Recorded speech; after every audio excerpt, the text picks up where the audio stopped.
Hello, my name is Indigo. I wasn't supposed to come home that night, but something in my chest told me to. When I walked through that door, I saw my sister standing over our blind mother, cane in hand, fury in her eyes. My mom was on the floor, bruised, trembling. I froze. This wasn't the sister I grew up with. This was someone else, someone who'd been hiding behind polished words and family smiles. What would you do if the person you trusted most was the one your mother feared most? I didn't know then that saving her would come at the cost of tearing my entire family apart. But the worst part? No one believed me. Would you? The first thing that hit me was the smell: wet carpet, damp drywall, and something burnt. I pushed the door open with my elbow, my suitcase in one hand, a grocery bag in the other. Thunder cracked somewhere overhead, shaking the house's old bones. The porch light flickered like it had for the past 20 years. Vera was supposed to have fixed it months ago. I wasn't supposed to be here. My conference in San Diego had been canceled last minute due to a storm warning, so I drove home thinking I'd surprise Mom, a little unannounced visit. She always said I didn't stop by enough, but I hadn't heard back from Vera all day. That was unusual. She texted like a project manager, over-communicated everything. I figured she was busy or charging her phone. But this silence felt different. Off, like a stone in my chest that refused to settle. The front door wasn't locked. That alone sent my stomach twisting. Mom might have left it unlocked, sure, she's blind, not careless. But Vera would never allow that. Not in this neighborhood. Not in her house. I stepped inside. The lights were dim, shadows swaying with each flash of lightning. There was no TV, no hum of the radio Mom liked to keep on low. Just silence and heavy breathing. Rough. Shallow. I dropped the bag on the entryway floor and followed the sound. One step into the hallway, and I saw it. Her cane, laid sideways across the hardwood like it had been dropped mid-move. My heart thudded, louder than the rain outside. "Mom?" I called softly, but my voice cracked. The living room came into view, and time stopped. There, in the corner near the fireplace, my mother, my 75-year-old, blind mother, was curled up against the wall, one arm flung over her head as if trying to shield herself. Her nightgown was soaked, and her breathing was jagged. Above her stood Vera, my sister, the woman I had trusted with everything when I moved out 10 years ago. She was holding the cane like a weapon, her mouth twisted with something I didn't recognize: rage, desperation, madness. "Vera!" I shouted. "What the hell are you doing?" She froze, like a child caught in the middle of something she couldn't explain. The cane slipped from her fingers, clattered onto the floor. She's been cursing me," Vera stammered. "You don't understand. She's been trying to ruin me." "What are you talking about?" "She won't stop praying in that language, Igbo or whatever. She keeps saying things about my womb. I've tried everything, Indigo. Prayers, pills, therapy, no baby, nothing. And she's still here, blind and smug like she knows something I don't." I dropped to my knees beside Mom, gently brushing her damp hair back. Her cheek was bruised. A red welt marked the side of her arm. "Mom, it's me. It's Indigo. I'm here," I whispered, heart hammering against my ribs. She moaned, her lips barely parting. She hit me. Again." My fingers were trembling as I pulled out my phone. I dialed 911. My voice dropped to a whisper, not because I was scared, but because I knew what I was doing now. "My parents are down there. She's not safe with her." The operator asked for details, and I gave them everything: address, symptoms, my sister's name. When I looked back up, Vera was gone. I heard the back door creak open. Of course, she always ran when things turned ugly. As I waited for the paramedics, I pressed my palm gently against Mom's chest, feeling for steady breaths. I tried not to cry. Not yet. I needed to be clear-headed when they arrived. In those long minutes, my mind ran backward. Years of being the baby sister. The one they joked was too emotional, too soft. I was the one who stayed back during every argument to keep the peace. The one who mailed checks every month to help with things, even though no one ever acknowledged them. "You're not responsible," Vera used to say. "You're the youngest. You don't get how real life works." But I did. I just never shouted it from the rooftops. I remembered one birthday, I think I was 26, when Mom called me by accident. She thought she was calling Vera. She started crying, told me she felt like a burden, that maybe she should move into a home so she wouldn't ruin Vera's marriage, that Vera kept saying things were tight, that she kept apologizing when she asked for groceries. It made me feel sick back then. It made me feel furious now. The ambulance lights broke through the window, red and white beams painting the living room in sharp flashes. I heard the screech of the tires on the wet curb, the doors flying open. Paramedics stormed in, one of them crouching beside me. "She's cold," he muttered. "She was on the floor. I think she passed out from fear," I said. My voice didn't sound like mine. It was firmer. As they loaded her onto the gurney, one of them looked at me. "Are you family?" "I'm her daughter, Indigo." "And the person who did this?" "My sister." He blinked, like he wasn't sure he heard me right. But he didn't ask again. I stood up, grabbed the cane off the floor, and followed them outside. Vera was leaning against her car in the driveway. The rain had slowed to a drizzle, but her hair was soaked. She looked at me like she was the victim. "I can explain," she said, her voice hollow. I stepped in front of her. "You will pay for this." She didn't move, didn't speak, but I saw it. For the first time in her life, Vera didn't have a comeback. Silence can be louder than screams. That's the only way I can explain the ride to the hospital. Mom lay motionless on the stretcher beside me, her lips parted slightly, her breathing shallow but steady. The paramedics worked quietly, professionally, checking her vitals, shining lights in her eyes as if that would matter. I sat at her side, clutching her hand, my other hand gripping the side rail so hard my knuckles ached. I didn't cry. Not then. I couldn't afford to. We pulled up to UC Davis Medical Center just past 10:15 p.m. The ER bay doors flung open, lights blinding as they rushed Mom in. I followed close behind until a nurse stopped me with a palm to the chest. "Ma'am, we need space to work. Please wait in the lobby. Someone will update you shortly."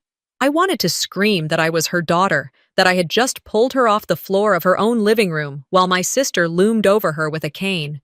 But all that came out was, "Please be gentle with her. She's blind and scared." The nurse nodded once, the kind of nod that says, "We've heard worse," and disappeared behind automatic doors. I stood there, unsure of what to do next, until I heard footsteps behind me. I turned around, and there she was, Vera, dry now, hair brushed, a fresh coat of lipstick, calm as a Sunday sermon. She tilted her head, arms folded like she had every right to be there. "Where's Mom?" she asked, as if she hadn't been in that same house 20 minutes earlier. "She's inside," I said flatly. I figured. She looked around like she was surveying her kingdom. "Did they ask what happened?" "They didn't have to. I told them." Her eyes narrowed, but her mouth stayed polite. "You always jump to conclusions, Indigo." "No. This time, I walked into one." A nurse called her name, and just like that, she turned and floated down the hallway with the grace of someone who'd rehearsed this moment. I watched her disappear through those same automatic doors and felt like the floor beneath me gave just a little. A few minutes later, a young doctor approached and introduced himself as part of the ER team. I asked if I could see my mother, but he told me she was being examined and stabilized. He promised someone would update me soon. I sat down in the plastic waiting room chair, every muscle in my back knotted tight. Then I heard my name, but not from staff. "I need to speak to someone about my sister," Vera said loudly, just around the corner of the nurses' station. She wasn't whispering, she wanted me to hear. "She's been under a lot of emotional stress lately," she said. "She means well, but she's always been sensitive. Since we were kids, she sometimes sees things that aren't really there." I stood up, walked over, and made eye contact with the nurse she was speaking to. "She's lying," I said simply. The nurse looked caught in the middle. Vera turned and gave me a look that was sugar-coated poison. "Don't make this harder than it already is," she said sweetly. "You're tired. You've been traveling. You're overwhelmed." "No," I replied, keeping my voice steady. You're dangerous." That's when Vera played her hand. She turned back to the nurse and pulled out a neatly folded paper. "I'm her medical power of attorney. All major decisions go through me." The nurse looked down, read quickly, then nodded. "Thank you, Ms. Carver. We'll keep you updated directly." That's when I remembered. Mom once told me over a holiday call, "I just let Vera handle the paperwork. It's easier." I thought she meant bill paying. I had no idea it went deeper. I took a step back, stunned, not because Vera had control, but because she had used that control like a weapon. I returned to my seat and did the only thing I could think of. I pulled out my phone and started calling people. Family. Anyone who might listen. First, Aunt Beverly. She answered on the second ring. "Bev, it's me. Indigo. Something happened. I caught Vera hitting Mom. She's in the ER right now." A pause. Then, "That doesn't sound like Vera. Are you sure Mom didn't fall again?" I bit my lip. She was cowering in a corner. "Well," she exhaled, "you've always been the dramatic one. I'm sure it's just a misunderstanding." I hung up without replying. Next, I tried Cousin Marcus. Voicemail. Then Aunt Gloria. She answered, but only whispered, "You know how families are. Don't stir up trouble unless you have proof." By the time I ended the third call, I wasn't just angry, I was humiliated. It didn't matter what I'd seen, not to them. I stood and walked outside, the automatic doors hissing behind me. The rain had turned to mist. I leaned against a column and closed my eyes, trying to catch my breath. My phone buzzed. A message from Vera. "If you try anything stupid, remember who they'll believe." I stared at the screen for a full minute before locking it again. That text didn't scare me. It confirmed everything. She wasn't afraid of what I might say. She was afraid I might be believed, and that, more than anything, told me what I needed to do. I slid to the ground, my back pressed against the cold cement. The windows above me glowed, but they felt unreachable, like a world I didn't belong to. A nurse walked past, glancing down, then continued inside. I wasn't crying. Not this time. I was planning. I took out my phone and opened the voice recorder. My hand shook slightly as I whispered into it. March 19th, 11:47 p.m. Mom is in the ER. Vera is controlling access. Family won't listen. I need to start collecting everything. Next time, I won't just show up. I'll show up with evidence. The doors behind me hissed open again. It was the same nurse from before. She looked tired, but kind. "Ms. Carver, your sister asked that you leave. For now. For your own good." I stood up slowly. My legs felt heavy. "Is my mother conscious?" "I can't say." I nodded. "Okay, but tell her something when she wakes up." She waited. "Tell her I'm not going away this time." The drive home felt like a blur, like I was watching the world from behind a fogged-up window. I didn't turn on the radio. Didn't want noise. Didn't want to be distracted. I needed the silence, even if it pressed in hard against my chest. It was just after 1:00 a.m. when I unlocked the door to my apartment and stepped inside. The lamp near the couch cast a warm, familiar glow across the living room. I kicked off my shoes without thinking, dropped my keys into the bowl by the door, and stood there for a moment, letting the quiet sink in. The hospital, Vera, the look on my mother's face, her body trembling beneath mine, her voice barely a breath. She hit me, again. I hadn't slept. There was no way I could. My clothes still smelled faintly of antiseptic and cold air from the ER. I didn't bother changing. I just walked straight to the kitchen, filled a glass with water, and sat at the table. And then I cried. Not loud, not desperate, just a slow leak, like my body finally decided it was safe to feel again. But I didn't let it last long, because something kept tugging at me, something I couldn't ignore, a memory, a detail that until now hadn't seemed important. 3 weeks ago, it was one of those unseasonably hot days in Sacramento, and I dropped off a bag of groceries at the house.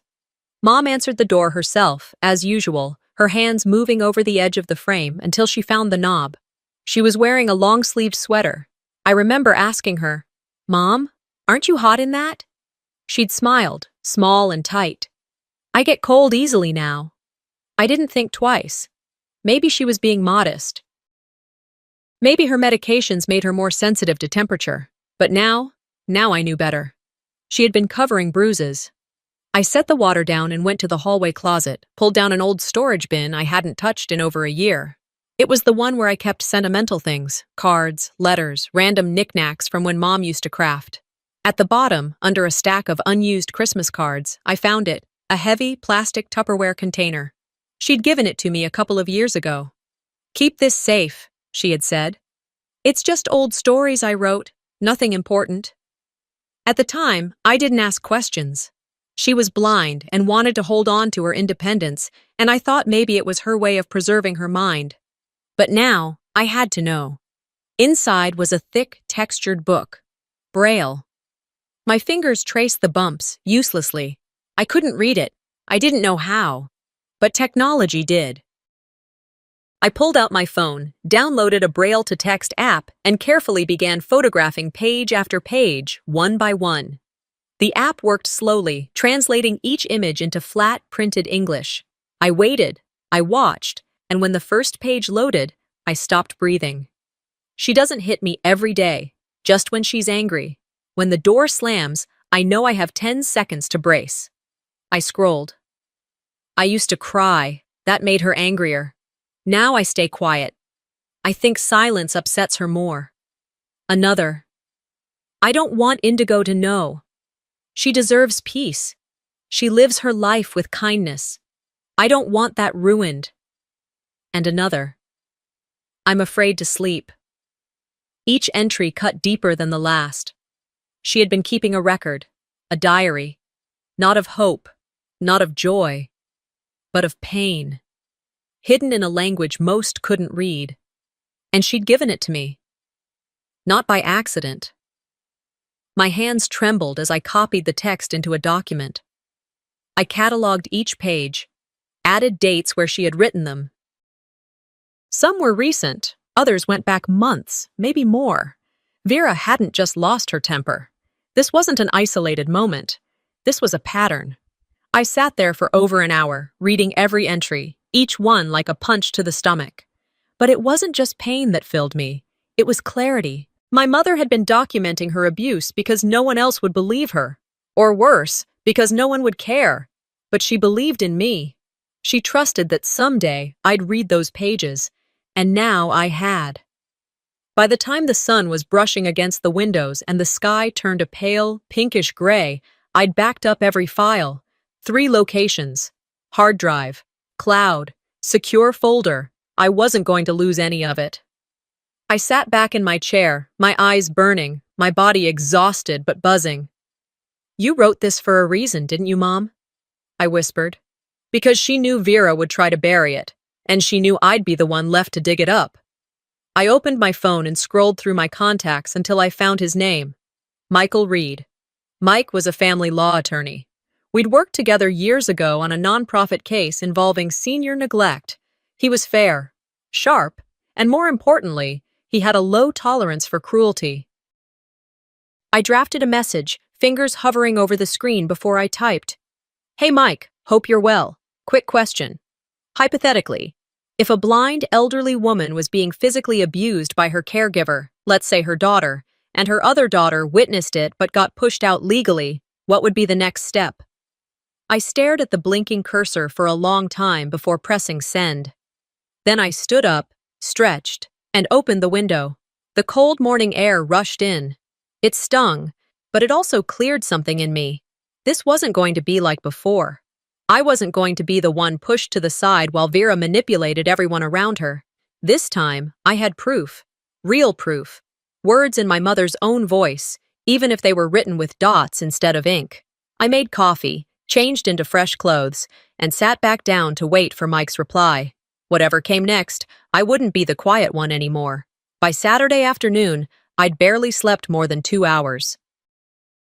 My thoughts were a slow-moving storm, quiet, heavy, impossible to escape. I spent most of that morning double-checking the files I had saved from Mom's Braille journal. Each entry stung in its own way, but I wasn't reading them to grieve. I was preparing. Vera had texted late Friday night. "Come by tomorrow. Let's clear the air. Family only." She didn't elaborate. No details, no warmth, just a command disguised as an olive branch. I should have known better than to go, but I did. Because a part of me, deep down, still wanted someone, anyone, to look me in the eye and say, "You were right to speak up." By the time I pulled into the driveway, the sun was already dipping lower, casting a gold hue over the house we grew up in. The same cracked sidewalk, the same porch swing Vera never fixed. For a second, it almost felt like walking into a memory, until the front door opened. My Aunt Valerie greeted me. She had that tight smile she always wore when she was about to say something condescending but wanted to sound polite. "Indigo," she said. "Glad you could come." I stepped inside and instantly felt it, an energy I couldn't quite name. Not warmth, not welcome, just rehearsal. Everyone in that living room had been waiting, seated like jurors who already knew the verdict. Uncle Gerald sat beside her, legs crossed, arms folded. On the far couch sat Vera, legs crossed neatly at the ankle, holding a folder. Next to her, Aunt Darlene stared down at her phone like she was waiting for a commercial break. Vera looked up with a practiced smile. "We all love Mom," she began. "But we need to talk about your behavior, Indigo." It landed like a slap. I didn't speak right away. I reached into my tote bag and pulled out 2 items. A printed set of Mom's Braille journal entries, translated, labeled, dated, and a photo of Mom's bruised arm, time-stamped. I placed both on the coffee table. "Here's what I came to say." Vera didn't even glance at them. She simply said, "You've always had a vivid imagination. You latch onto things and spiral. This isn't new." Aunt Valerie nodded, chiming in like they'd planned it. "You've always been the sensitive one. We're not attacking you, sweetie. We're just worried." Uncle Gerald leaned forward. "Are you sure Mom didn't fall? You know she's unsteady. And if she was really being hurt, why didn't she ever tell us?" I looked at them, baffled. "She's blind. She was scared. And she did tell us, through that journal." Vera picked up her folder and, with an almost theatrical flourish, pulled out glossy printed photos of Mom smiling at a barbecue, holding a grandchild, sitting peacefully in the backyard. "If I was hurting her," Vera said slowly, "would she look like this?" I stared at the photos. They were old, from last year, before things got worse. But they were enough to confuse anyone who wanted to believe everything was fine. I took a breath, my voice lower now. I put a camera in her room. Heads turned. "I installed it 2 weeks ago," I continued. "I didn't tell anyone. I needed to be sure." Vera's face didn't flinch. She just cocked her head. "You mean you secretly recorded in a private space? That's illegal." I checked the laws. In California, I can record in a private residence if I'm the one who lives there and there's suspicion of elder abuse. And considering I still have mail addressed to me at that house, I qualify. Aunt Darlene looked up, finally interested. "So what did it show?" I opened my phone, pulled up the app, and stopped. The folder was gone. Not just missing, wiped clean, no thumbnails, no cached files, nothing. My heart plummeted. I backed out, checked my cloud storage, same result. I looked up at Vera, who was already smiling. "You know, tech glitches happen," she said sweetly, "especially when you don't know what you're doing." "You deleted it," she shrugged. "Or maybe you never had anything to begin with." Uncle Gerald cleared his throat. "Enough of this. Indigo, you need to stop tearing this family apart with these accusations. Mom is old. She's confused sometimes. You're the one causing chaos here, not Vera." Something inside me gave way, but not in a crumbling kind of way, more like a snap. The sound of steel settling into place. I reached across the table, picked up the printed journal entries, and stood up. No one tore this family apart. You just didn't see it happening. Or you chose not to. No one spoke. I didn't wait for them to. I walked out of that house, the same one where I used to play hide and seek in the hallway, where Mom used to hum while folding laundry, where I once thought family meant protection, The sun was lower now. Shadows stretched across the yard. I unlocked my car, tossed my bag into the passenger seat, and was about to drive off when my phone buzzed. Unknown number. Voicemail. I listened. I used to clean for your sister. I saw things. I want to talk. The voice on that voicemail stayed with me long after it ended. There was something in the way she said, I saw things, that tightened every muscle in my body. It wasn't the fear in her tone, it was the certainty. I spent the rest of Saturday evening going over the digital files again, making sure I hadn't missed anything. Then I replied to the number. Can you meet tomorrow? The response came just after midnight. Yes, Corner Cafe on 26th and N at 2. By the time Sunday rolled around, I had barely slept. But it wasn't exhaustion I felt, it was purpose. For the first time since that night in the living room, I felt like someone might actually listen. I arrived 15 minutes early. The cafe was quiet, tucked away between a bookstore and an old tailor's shop.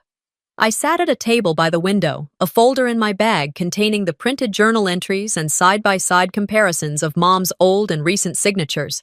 I didn't want to scare this woman off by throwing everything at her, but I needed to be ready. She arrived right on time. Alandra was older than I expected, maybe late 50s. She moved slowly, carefully, like someone who had spent most of her life working with her hands. Her gray coat was buttoned to the neck despite the warmth of the afternoon, and her eyes scanned the room before landing on me. Indigo? I nodded and stood to shake her hand. Her grip was soft but steady. Thank you for coming, I said. I almost didn't, she admitted, sliding into the chair across from me. I've kept this to myself a long time. You said you worked for my sister? She sighed. 3 months, just enough to learn what kind of person she is. We ordered coffee.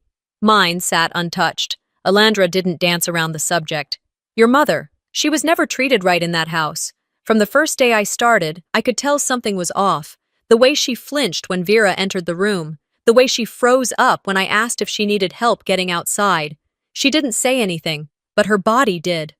I felt a familiar knot tightening in my throat. Did you ever see her get hurt? Not directly, but I heard things. Doors slamming, shouting, things breaking. Once I found her in the hallway, trying to make it to the bathroom alone. No cane, no help, just her hands on the wall. She was shaking. My hands curled into fists on the table. Why didn't you say something? I did. Quietly. I called a friend who works in elder care, but unless there's proof, unless she was willing to report it, they said nothing could be done. She paused, then reached into her bag and slid a folded piece of paper toward me. I kept this, just in case. It was a photocopy of a legal document, power of attorney, Leocadia Carver, dated February 2nd, signed, barely. She had the flu that week, Alandra said. Burning up. Couldn't speak clearly, couldn't hold a spoon, and your sister shoved that paper in front of her, told her it was just an insurance update, handed her a pen. She signed it without even asking. I unfolded the paper and compared the signature to one of Mom's older ones I had brought. They didn't match, not even close. Would you be willing to testify? Alandra hesitated. I don't know. I've got my own job to think about, my own life. But maybe, if it means she's safe. I nodded, not pressing her. She took a sip of her coffee, then looked at me with something close to guilt. I wish I'd done more. You're doing something now, I said. That counts. We sat in silence for a while. Then she stood, adjusted her coat, and said, Be careful with your sister. She doesn't lose gracefully. After she left, I didn't move for a long time. I just stared at that forged signature and thought about all the ways Vera had turned our mother's weakness into an advantage. By late afternoon, I was back home, at my desk, building the beginnings of a case. I printed the Braille entries, labeled the dates, matched them to times Vera had been home. I pulled the high-resolution photo of the bruises from my camera roll and added it to the folder. I even reached out to Nancy, a retired social worker I'd once worked with, who had visited Mom last year during a state check-in. She said she remembered some odd tension in the house, but had chalked it up to caregiving stress. I'll check my notes, she said. Maybe there's something I missed. As I worked, The afternoon melted into evening. By 5 p.m., I had scanned everything, cataloged every detail. My hands ached, my back sore, but my mind felt clear. I picked up my phone and typed the message slowly, choosing each word with care. You used to ignore me. Now you'll need to answer me. I'm giving you one chance to stop this. I hit send, read at 3:42 p.m. No reply. And I knew that meant war. After hitting send on that text to Vera, I didn't expect an immediate response, but I watched the status bar anyway. Read. That was all I got. No dots, no typing bubble, just that word staring back at me like a smirk behind a locked door. I'd already prepared a digital case folder, scanned documents, side-by-side signature comparisons, journal entries from Mom's Braille notebook, photos of the bruises, and Alondra's testimony, all saved under the innocuous name Project L. But I wasn't relying on Google Drive alone. I backed everything up to 2 encrypted USB drives. One I kept in my purse, the other I taped beneath the drawer in my kitchen. And then, the final piece, I added a video. A week earlier, our neighbor's outdoor security camera had captured something, a shaky black and white clip, but clear enough. Vera, yelling, dragging Mom down the front steps in broad daylight. Mom's feet barely moved as she was pulled toward the car, her cane left behind on the porch. I didn't even know the neighbor had caught it until she stopped me outside the mailbox and said, "I'm sorry if this is none of my business, but something about this didn't sit right." She handed me a flash drive, said she didn't want to get involved but thought I should have it. That video was now part of my file. I crafted an email to a law firm in the city that specialized in elder abuse and probate fraud, known for going up against family members who manipulate legal control over aging relatives. The email was short and to the point, no emotional flourishes, just facts, time-stamped files, and a clear subject line. Request for urgent legal counsel, abuse and fraudulent POA. It was sent before midnight. Then, for the first time in what felt like weeks, I sat still. The apartment was quiet except for the soft hum of the fridge. My phone screen was dark, my laptop lid shut. I stared at the wall and waited, for anything. The silence stretched until it wasn't silence anymore. It became dread, anticipation, the pause before something breaks. And then, just after 3 a.m., my phone buzzed. Unknown number. Voicemail. I played it, holding the phone close to my ear. The voice was distorted, run through some cheap audio filter, but the message was clear. You should have stayed out of it. If you don't, you'll go down with her. Accidents happen. Think about it. Click. I didn't flinch, not at first, but the echo of those words lingered in the room like smoke. I saved the voicemail and forwarded it immediately, first to the lawyer's intake email, then to Officer Helen Rosas, a detective I knew from my time clerking at the courthouse. She'd handled domestic cases with a rare mix of tenacity and patience. We weren't close, but she respected paper trails, and I had one long enough to reach her desk. Then I sat back, pulled the blinds, and looked out into the hallway. It was still dark, but I saw movement under my door. Just a faint shift in the light. Probably nothing, but still, I got up, checked the locks twice, and opened the drawer under the sink. I pulled out the mini security cam I'd bought after Mom's fall last year. I hadn't needed it then. I needed it now. An hour later, the camera was mounted, synced, and running. It had night vision, cloud backup, and a motion alert feature that would ping my phone the moment something passed within 10 feet of my door. I texted Sam, a former co-worker and the only person I trusted completely. If anything happens to me, I wrote, check my cloud folder, INDG Truth. Password is the name of the hospital Mom's in, all caps. He replied instantly. Got it. You okay? I will be. I set my phone down and grabbed Mom's journal. The real one, the Braille version I hadn't touched since translating it. I flipped to the last entry. I don't know what tomorrow looks like, but if Indigo comes home, I'll be okay. I just have to hold on. I closed the journal and pressed it against my chest. The air in the room felt heavier, not oppressive, just full of something unspoken, something between fear and fire. I wasn't scared, not anymore. I was angry and awake. I opened my laptop again. I clicked over to YouTube, opened a new upload tab, and dragged in a pre-recorded video. A simple message from me to whoever needed to see it. If anything happens to me, I began in the video, my voice calm. This wasn't an accident. You'll find proof in the files. My name is Indigo Carver. My mother is Leocadia. She's been abused, manipulated, and silenced. But not anymore. I set the video to private, scheduled it to publish in 48 hours. Then I went into the bathroom, splashed cold water on my face, and stared into the mirror. It's not just about protecting her anymore, I whispered to my reflection. It's about exposing you. After that final upload, the next few days moved like molasses, thick, heavy, and unrelenting. I had no way of knowing if Vera was panicking behind the scenes, but on the surface, she was calm as ever. Not a single response to my text, not a call, just silence. Until the envelope arrived. It came on a Wednesday morning, delivered by certified mail. I opened the door still in my robe, coffee in hand, and signed without thinking. But the second I saw the return address, Sacramento County Superior Court, my stomach clenched. Inside was a copy of a legal petition, request for restraining order, filed by Vera Carver, claim, harassment, defamation, psychological intimidation. The words blurred as I read them. It was like she'd beat me to the punch, dragging me into court before I could do the same. There it was, her name on the paperwork, a statement claiming I was emotionally unstable, prone to obsessive behavior, and a potential threat to the well-being of our mother. A pre-hearing was scheduled for Friday. Just 2 days. She didn't just want to silence me, she wanted to destroy my credibility before I had a chance to speak. I sat down hard on the edge of the couch, the papers still trembling in my hands. It took everything in me not to scream. But instead, I did what I always did when cornered. I went back to the evidence.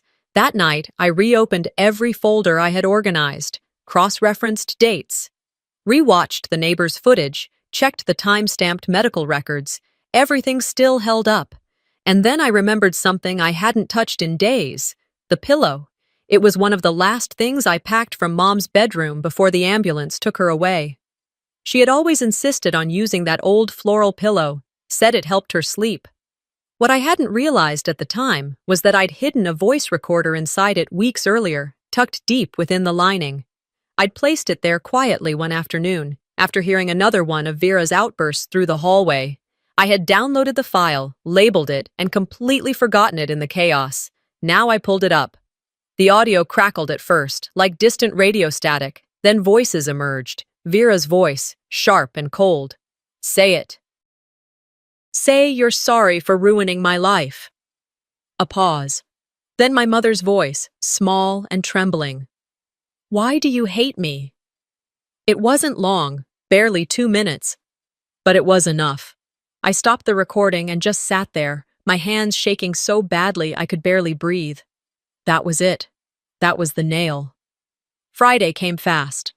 I arrived at the courthouse early, file folder clutched tightly in one hand, jaw set like concrete. I wore gray slacks, a clean blouse, and not a trace of makeup. I didn't want sympathy. I wanted truth. The courtroom was quiet, only a few people inside, most waiting for their own hearings. Vera sat near the front, hair pinned, jacket crisp, her lawyer beside her. She looked like the poster child for composure. I took a seat across from her. She didn't look at me once. When the judge finally entered, we all stood. Then it began. Vera's lawyer spoke first. Calm, articulate, efficient. Miss Indigo Carver has displayed escalating behavior in recent weeks, including uninvited surveillance, obsessive messaging, and false allegations without evidence. My client fears for her safety and that of their shared mother. Vera herself stood and added, I've always cared for our mother, always. But Indigo, she's not well. She sees things that aren't there. She's convinced herself that I'm someone I'm not. A murmur passed through the back of the room. A few heads nodded. The judge took notes. I sat still, every part of me screaming to speak. But I waited. Then my turn came. I stood, opened my folder, pulled out the photos of bruises. a copy of the fraudulent power of attorney. Then, without flinching, I played the pillow recording aloud. The courtroom hushed, completely. Vera's voice. Live. Say you're sorry for ruining my life. Followed by Mom's quiet weep. Why do you hate me? It was only seconds, but the effect was seismic. Someone whispered in the back. That's her voice. That's Vera. The judge looked up sharply. Vera's lawyer shifted in his seat. When it ended, I let the silence speak. The judge cleared his throat and said, I'll need time to review all materials presented. A decision will be rendered within 48 hours. And that was it. As I gathered my papers and turned to leave, I felt eyes on me, some sympathetic, some confused. One woman, sitting near the aisle, gave me a small nod. I didn't know her, but I nodded back. Outside the courtroom, my phone buzzed, a call from Aunt Valerie. I debated answering, then did. Her voice was tense. Even if she did it, did you really have to expose her like that? You ruined our name. I didn't reply right away. Then I said calmly, No, she did. I just turned the lights on. And I hung up. Back at home, I poured a glass of water and sat at the kitchen table, the folder of evidence now half empty. I looked toward the hallway camera, still blinking, still watching. Mom's diary sat on the counter beside me. I hadn't opened it in days. I flipped it open. I don't need her to be punished, one entry read. I just need someone to believe me. Well, someone had. Now the rest would follow. The courthouse felt colder that morning, despite the warm spring sun filtering through its tall windows. I'd never seen so many people in that room. Reporters, neighbors, and unfamiliar faces packed the benches, all waiting for something they didn't fully understand. Mom sat beside me in her wheelchair, her hand resting lightly over mine. It was the first time she'd returned to this building since Dad passed. Her back was straight, her chin lifted.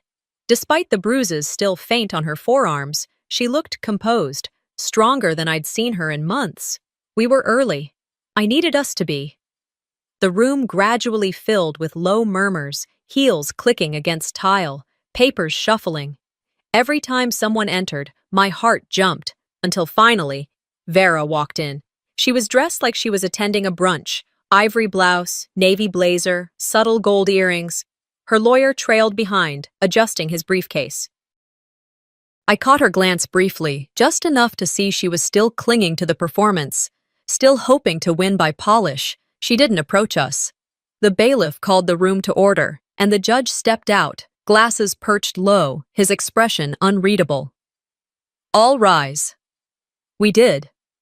My mother's hand gripped mine a little tighter, and I squeezed back. Please be seated. The judge began reading through the summary of the hearing. My heartbeat echoed in my ears. In light of the audio evidence submitted, and the inconsistencies within the submitted power of attorney documents, he paused, his gaze lifting to meet Vera's for the first time. This court finds sufficient grounds to issue a permanent protective order for Ms. Leocadia Carver. Further, the court is recommending a criminal investigation be opened concerning possible violations of elder care statutes and suspected document fraud. Gasps fluttered through the crowd, like birds startled from a tree. I didn't look at Vera right away. I was too focused on Mom's shoulders, which had sagged just the tiniest bit, as if she'd exhaled a breath she'd been holding for years. The judge banged the gavel once. Miss Carver, he addressed Vera, you will be taken into temporary custody pending further review by the DA's office. You may speak with your counsel privately. Vera stood slowly, her face cracked, just a flicker. She opened her mouth as if to object, but no words came out. Her attorney leaned in, whispering quickly, and moments later, 2 deputies approached. Flashbulbs from the back of the courtroom popped as the camera phones came out. It all happened quietly. She didn't scream, didn't cry, but the smugness, it dissolved like sugar in hot water. I finally looked at her, not to gloat, not to taunt, just to see. She met my eyes, and in that moment, I saw the difference between us. I had fought with proof, not pride. I had endured quietly, and then spoken clearly. Mom leaned toward me. Is it over? she asked softly. I shook my head. It's just beginning. After court, as we made our way through the crowd of reporters, a woman thrust a microphone toward me. Miss Carver, are you planning to file civil charges as well? I kept walking, guiding Mom's wheelchair, but paused just long enough to answer. We're not looking back, we're rebuilding, one woman at a time. The cameras followed us down the marble steps. I shielded Mom's eyes from the light as we reached the curb, where a transport van waited. Sam, my old coworker, opened the side door and gave us a soft smile. He didn't say anything about the reporters. He just asked if we wanted coffee on the way home. Yes, Mom said quickly. Decaf, though. I'm still on doctor's orders.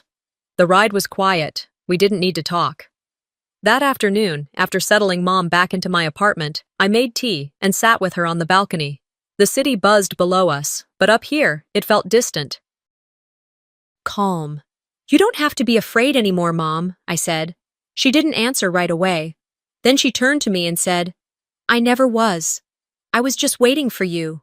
It broke me, not with sadness, but with release. Later that evening, a local news station ran the headline, Sister found guilty in elder abuse case, protective order granted, criminal charges pending. They played the audio, briefly, and shared stills from inside the courtroom. But they also included a clip from earlier that day, after the judge had ruled, when Mom addressed the press. She had leaned into the microphone and said, No mother should fear her child, and no daughter should have to fight alone to be heard. The quote went viral overnight. By the time I lay in bed, my phone was full of messages, from strangers, from other caregivers, from adult children who had once been called dramatic or too emotional just for speaking up. Not all of them were kind. Some accused me of destroying my family for attention. One email read, What kind of daughter turns on her own blood? I deleted it without reading the rest. But one message stopped me cold. It was from someone I didn't know. No name, just a subject line. Thank you. Inside, it said, My sister hit our mom too. We all stayed silent. Now Mom's gone. I wish I had done what you did. I closed my eyes and let the weight settle where it needed to. This wasn't a victory lap. It wasn't revenge. It was justice. And it was long overdue. 6 months later, the sun poured through the tall windows of our community center like honey. Slow, golden, warm. The room buzzed gently with quiet voices, soft footsteps, and the clinking of teacups. It was a modest space, painted in calming blues and lined with worn chairs and tables donated from 3 different churches, but it was ours. And when I say ours, I mean mine and Mom's. The sign out front read, Carver Center for Elder Dignity. We'd opened the doors 3 months after the court ruling, with funding from a local nonprofit and the help of a few retired social workers who had once tried, quietly, carefully, to report what they'd seen at Vera's house. I sat on a wooden bench near the back, watching as Mom stood at the podium, reading her speech. She was thinner now, more fragile in her movements, but her voice, though quiet, carried with the weight of someone who had spent too long being ignored. I am not here as a victim, she said, both hands resting on the edge of the podium. I am here as a mother who was believed. The room fell still. No child should have to beg to be heard. No elder should wonder if asking for help will cost them their family.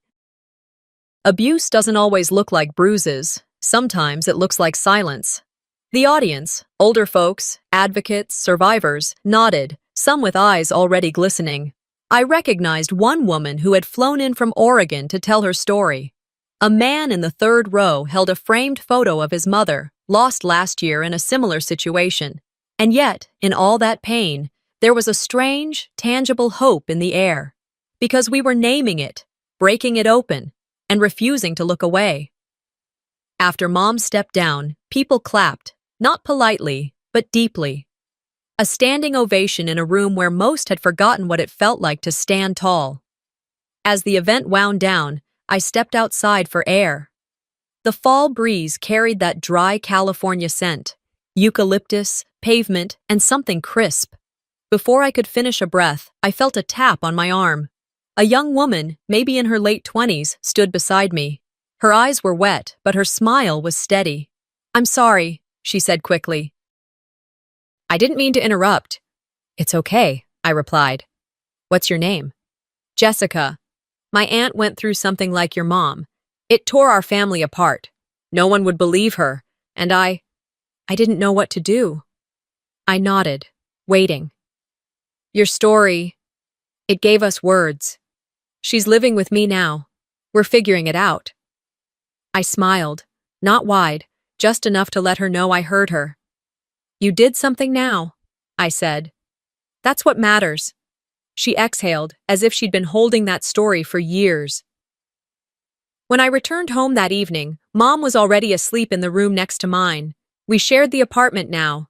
Simpler, safer, quieter. I poured myself a glass of water and sat at the desk, rifling through old papers, looking for something else entirely when I found the drawer. Tucked in the back, wrapped in a yellowing envelope, was a photo I hadn't seen in years. It was me, as a baby, cradled in Mom's arms. Vera had once tried to throw it out, said it was just clutter. I'd pulled it from the trash without saying anything, held on to it like a secret. I turned it over. There, printed in raised braille, was a message I hadn't known to look for back then. My indigo, my true light in the dark. The words hit me harder than anything the courtroom ever had. The next morning, I received a letter. Official seal, county office return address. I knew what it was before opening it. Vera had accepted a plea deal. No jail time, but she'd agreed to a full public apology, the permanent loss of her financial certification, and mandatory community service at elder care centers across the county for the next year. I held the letter for a moment. Then I lit a match and burned it over the sink. Let the past take her, I whispered. Not me.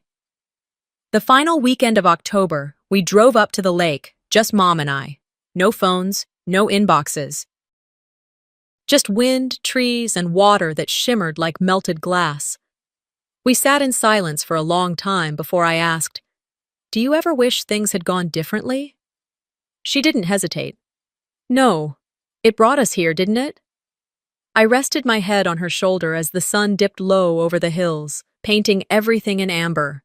Her skin was warm beneath my cheek, and her arm wrapped around me gently, like she had all those years ago, before silence grew sharp, before truth got buried in family secrets. It was quiet again, but this time it wasn't fear. It was peace. And for the first time in my life, I didn't feel like I was fighting to be heard. I thought I came home to save her. But maybe she saved me too.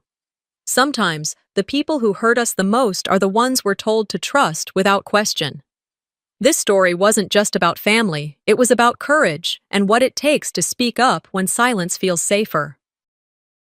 So let me ask you, have you ever been dismissed in your own family for telling the truth? Drop your thoughts in the comments. I'd love to hear your story.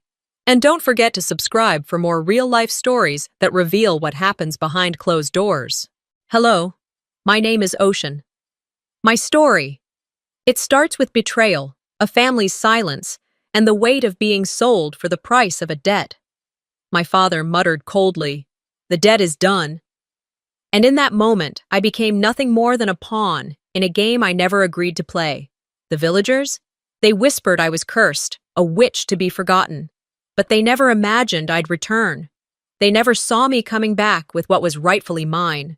The question is, can I rebuild my life from the ashes, or will the ghosts of my past haunt me forever? The truth they buried. What if it's all been a lie? Stick around, and I'll show you just how deep the deception runs, just how far I'm willing to go to get what I deserve. I stood frozen at the edge of the dirt driveway, staring at the hunter's cart. The wooden wheels creaked under the weight of the thick air that hung between us. My father and I. Vernon, my father, always a man of few words, stood a few paces away, his back to me, as if there was something on the horizon he was afraid to face.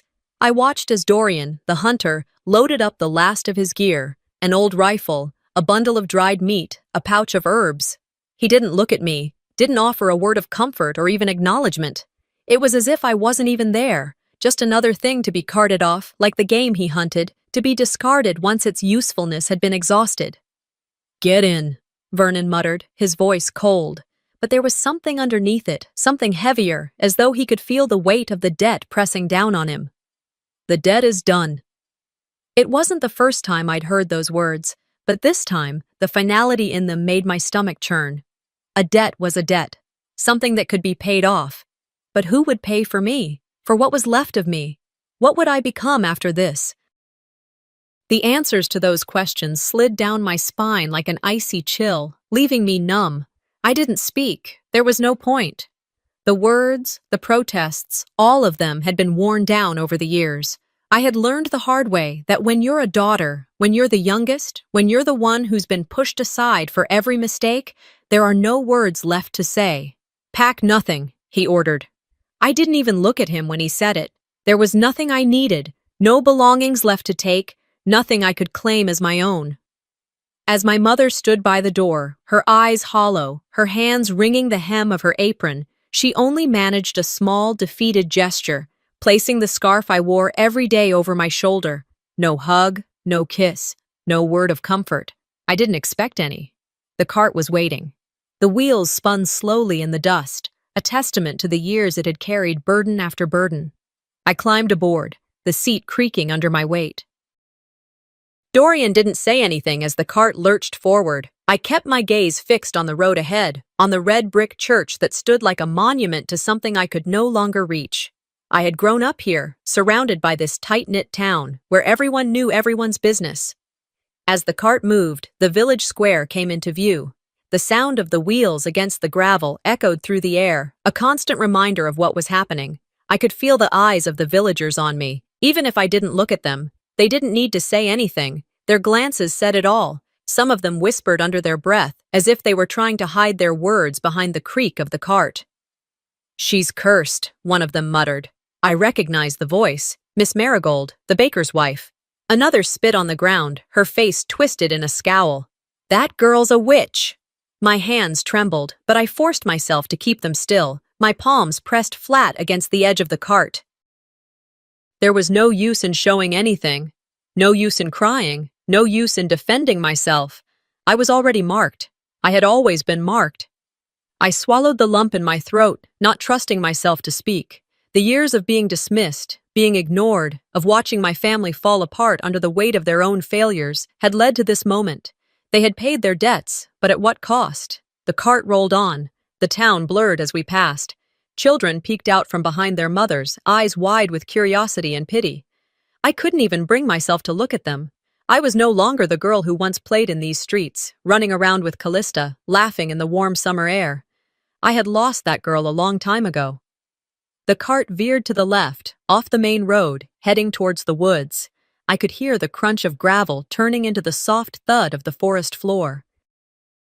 Trees began to close in around us, the green of the leaves swallowing the sun's light, casting everything into a shadow. I felt the wind catch my scarf, pulling it free from my shoulders. It fluttered in the air for a moment, before being whisked away by the wind. I didn't chase it. No one did. Dorian kept his gaze forward, his grip tight on the reins. He didn't say anything as we moved deeper into the forest. The sounds of the village disappeared. All that remained was the creak of the cart, the rustle of the trees, and the quiet hum of my thoughts. It was in that moment that I realized I was no longer a daughter. I was no longer a sister. I was simply a transaction, something bought and sold, something that had no value except in the debts it could settle. The forest closed in around me, and I couldn't help but feel that the trees were swallowing me whole, erasing me from everything I had known, from everything I had once been. I wasn't even sure who I was anymore. The girl who ran through these streets, the girl who once had dreams of something more, was gone. And as the cart moved deeper into the woods, I understood that my name had already disappeared. Just like my scarf, it had been lost in the wind. The trees were thick and heavy with shadows, casting a blanket of silence over the world as we moved further into the woods. Dorian had led the cart to a place so isolated that I couldn't even see the stars above. Everything was a blur. Darkness, the rustling of leaves, the sound of the cart's wheels grinding against the uneven ground. When the cart finally stopped, Dorian didn't speak. There was no "we're here" or "get out." He simply stopped the horses, tied them to a post, and walked away into the dense trees, the creaking of his boots barely audible over the stillness. I stared at the cabin in front of me. It was small and dilapidated, its wooden walls cracked and faded, its roof sagging. There was no warmth in the structure, no invitation to comfort. It looked like a place built to keep the world at bay, a place to hide, to be forgotten. It wasn't a home, it couldn't be. Homes were meant to have love in them, but all I felt in that moment was the cold wind and the overwhelming silence that wrapped around me like chains. "Get inside," Dorian said from the doorway, his voice low, emotionless. I stood there for a moment, feeling the weight of the world pressing down on my shoulders. There was no kindness in his voice, no hint of compassion. He was as cold as the place I had been dragged to. I walked inside. The smell hit me instantly. Old smoke, blood, and something else, something more metallic, like death itself had seeped into the walls. The fire in the hearth was barely smoldering, the light from it casting long, crooked shadows on the walls. The floor was dusty, covered in old footprints, some fresh, others long since forgotten.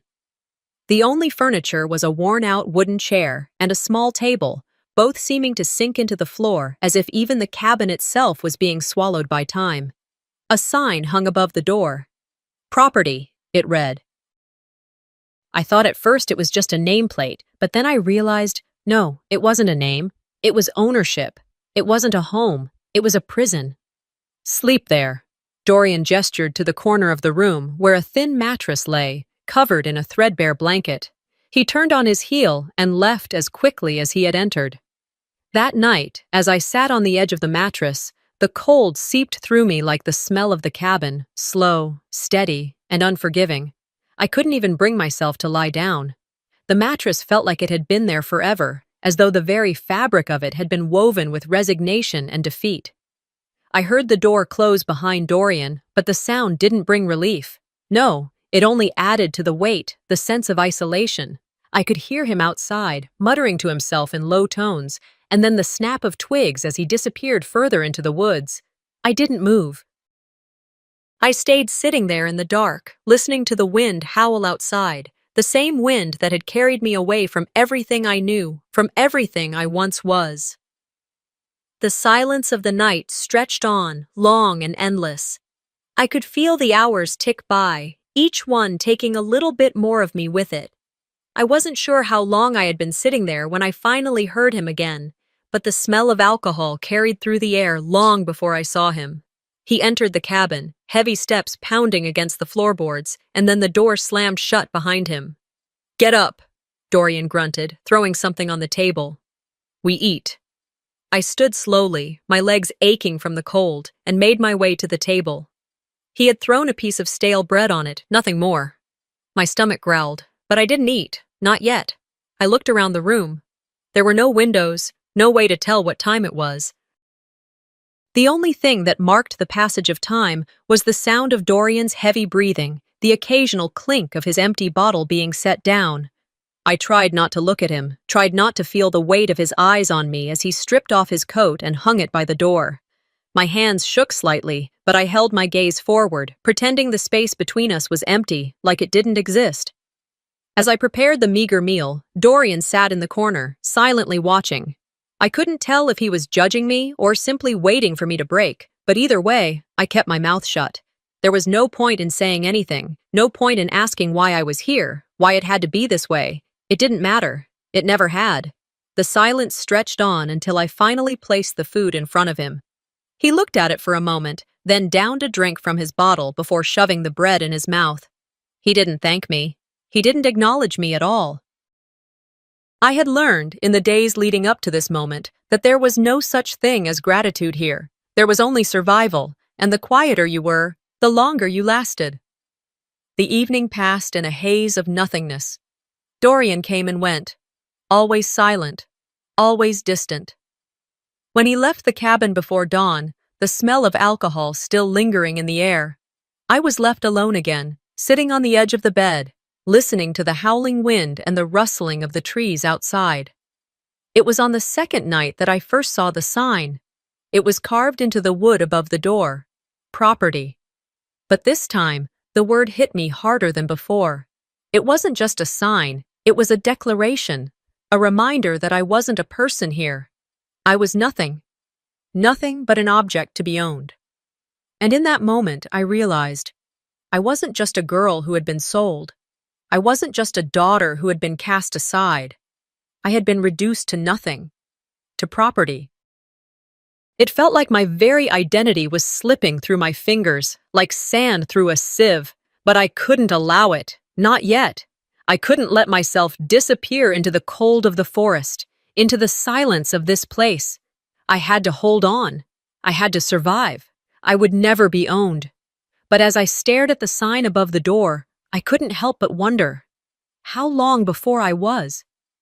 The pot slipped through my hands with a sickening crack, and for a moment, everything around me went still. The riverbank, the sound of the water rushing by, even the cool, damp air, it all blurred into a dull hum.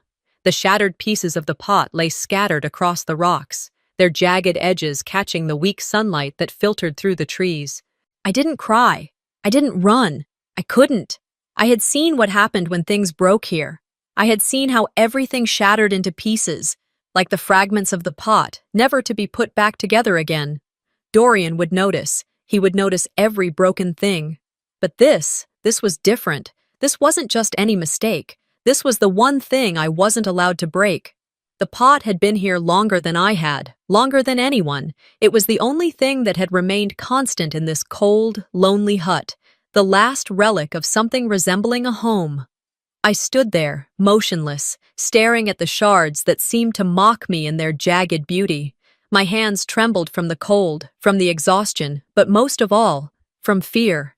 Dorian was coming back soon, and when he saw what I had done, there would be no mercy. With careful movements, I knelt down and began to gather the pieces of the broken pot, trying to piece it together like some desperate puzzle. But I knew it was useless. There was no fixing this. Not this time. Not anymore. The thought of what Dorian would do made my stomach churn. I didn't dare look back toward the riverbank. Instead, I focused on the broken pieces of the pot in my hands, the sharp edges digging into my palms. The smell of the river, the dampness of the earth, all of it seemed to close in on me. I heard the sound of footsteps behind me, heavy, deliberate. Dorian was back. I didn't move. I stayed crouched by the broken pot, the blood from my lip now mingling with the dirt on my hands. The pain wasn't much. It was the kind of pain I had gotten used to, the kind that never truly healed, the kind that became a part of you. But this was different. This was something that couldn't be ignored. Dorian's shadow loomed over me before he spoke. His voice was low, guttural. "What did you do?" he asked. I didn't answer. I couldn't. I knew better than to speak now. I had learned that lesson quickly enough. Words didn't matter. They only made things worse. He grabbed my arm roughly, yanking me to my feet. My knees scraped against the cold ground as I stood. I winced, but there was no time for that. The sting in my body was nothing compared to what was coming. Without a word, he slapped me, hard enough to make my vision blur, hard enough that I tasted blood in my mouth. I didn't make a sound. I couldn't. The sharpness of the pain exploded across my cheek, but I held it in. I didn't let him see how much it hurt. His grip on my arm tightened, and I could feel the muscles in his hand pulse with anger. I didn't dare look up at him. I kept my gaze fixed on the ground, on the shards of the broken pot. The silence between us was deafening, but it wasn't just the silence of this place. It was the silence of everything that had led to this moment. He didn't speak again. He just turned away, leaving me kneeling on the ground, my body trembling. The room felt colder now, emptier. I didn't move. I didn't even look up when I heard the door slam behind him. I stayed there on the floor, my hands still trembling, blood mixing with the dust beneath me. The silence in the hut was unbearable. It felt like the walls were closing in, like the very air was suffocating me. But still, I didn't move. I didn't clean up the mess. I didn't touch the broken pot. The pieces would remain where they were, scattered across the floor, like everything else in this life. That night, I lay awake in my corner of the hut. The same place I had slept since the day I arrived, The same corner that had seen me break down, seen me bleed, but never seen me fight back. I could feel the weight of Dorian's anger in the air, thick and suffocating. The slap still stung, but it wasn't the pain that kept me awake. It was the knowledge that nothing in this place would ever change. And I wasn't allowed to change. Not here, not with him. But there was something else. Something that had been gnawing at me ever since I stepped off that cart. Something that had been growing inside me, hidden beneath the layers of fear and silence. The scarf. It was the last piece of me, the last reminder of a life before this one. Before I was sold. Before I was nothing but property. I had kept it hidden beneath my mat, tucked away where no one could see it. But tonight, I couldn't ignore it anymore.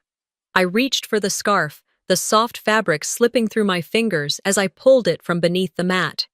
I held it tightly in my hands, pressing it to my chest, feeling its coolness against my skin. It wasn't just a piece of cloth. It was all I had left, the only thing that still felt like me. I remembered my mother's hands as she tied the scarf around my neck, the way her fingers lingered for a moment before letting go.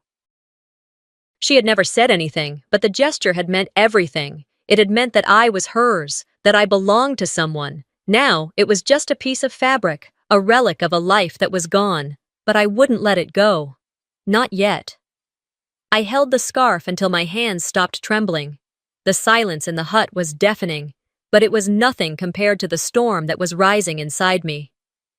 The next morning, when Dorian returned, I was waiting for him. I didn't speak, but I didn't need to. The silence was my answer. That night, I didn't cry. I didn't break. I made a vow in the quiet of the dark. I wouldn't be broken like that pot. I wouldn't stay shattered. I didn't take long to understand the dynamics of this place. Dorian had a way of speaking, of moving, that made it clear he didn't need to say much to be understood. The world around him operated on a set of unspoken rules. He gave the orders, and the rest of us, me, did the work. That afternoon, the familiar sound of Dorian's heavy boots broke through the silence of the hut. He returned with a cart full of supplies. It was a sight I had grown used to, a cart laden with meat, bread, fruits, items I had never seen much of before. They were the fruits of his so-called hunt, the spoils of a life I had no part in. He told the villagers about his great gift to them. He was proud of it in a way. It was like a performance, one where I wasn't even a backstage player. He spoke with a tone of superiority, like the hunter who had provided for the people, without ever once mentioning the labor that made it all possible. I stood in the background, as I always did, quietly observing the scene. He handed out the goods to the villagers, each item carefully chosen and presented as though it was all his doing. I could feel the weight of it, the way they all praised him, nodded in approval, all while ignoring the girl who had worked so hard to prepare the food. Not once did they look at me. I wasn't there, not really. I was just the silent force behind his great gift. I didn't protest. I never did. What good would it do? This was his world, his rules. When he finally turned to look at me, his eyes were empty. No thank you, no recognition. Just a dull nod and a few harsh words about my efficiency. He never truly acknowledged me. I was simply the means to his end. The villagers, as usual, didn't care to know my name. They knew me by the work I did, by the meals I prepared, but I wasn't a person to them. I was the faceless laborer who made sure they didn't go hungry. It wasn't just my name they had forgotten. It was me, my identity, who I was, erased by the simple power of their indifference. Every time I entered the market, they would look right past me. Dorian spoke for me, just as he spoke for everything. When I tried to ask a question or give a simple greeting, I was met with nothing but blank stares. They only looked to Dorian for answers. He was the one who had earned their respect, their trust, not me. That day, I found myself walking through the crowded market, feeling more invisible than ever before. The villagers were huddled around Dorian, asking about the meat he had brought, talking about how generous he was. But when I spoke, they looked through me. It was like I was a shadow. I wasn't even a person to them. Just a presence that drifted through their world unnoticed, unwanted. I walked to the merchants with my head down, carrying the goods for Dorian. I offered them with the same quiet grace I had learned to adopt, hiding behind my silence. The traders nodded, taking the items without so much as a glance at me. One merchant, a woman I recognized from the previous visits, caught sight of me and spoke. "You've prepared this well," she said, inspecting the meat I had carefully cleaned and seasoned. I nodded, but inside I felt a flicker of something. It wasn't much, a small ember of recognition. She didn't acknowledge me as Dorian's servant. She saw the work I had put in. It wasn't a lot, but for a brief moment I felt seen. She offered me a better deal than usual, a fair exchange. More than I had expected, more than I had hoped for. It wasn't much, but it was a small victory. I took the goods she offered, and for the first time, I allowed myself to smile. The transaction wasn't just about food or goods, it was about something more, dignity. But of course, that moment passed quickly. The second I turned around, I could already feel the weight of Dorian's eyes on me. His sharp gaze was like a warning. I didn't know what was worse, being invisible or being seen only through his eyes. I couldn't help but think, what does it mean to be seen when the one seeing you is the very one who doesn't even care to know your name? The walk back to the hut was long, and the silence between us was suffocating. I kept my head low, my thoughts swirling. I thought of the merchant's words, the brief moment where I wasn't just a shadow. I thought of the smile I had allowed myself. And then just as quickly, I thought of Dorian. He had seen me, and I knew he wasn't pleased. His hand slapped across the back of my head with such force that I stumbled forward, barely catching myself. "You don't get credit here," he muttered. His words hit harder than the slap itself, not because I was surprised, but because I had expected it. Every little victory I had, no matter how small, was never mine to keep. The world around me shifted in that moment, just slightly, but it was enough. Enough to remind me that I didn't belong here, that I would never belong to this place. The shame, the silence, it was all suffocating. But still, something had shifted inside me. For the first time, I didn't just take the slap. I didn't let it bury me. I walked back to the hut in silence, the weight of his words heavy in my chest.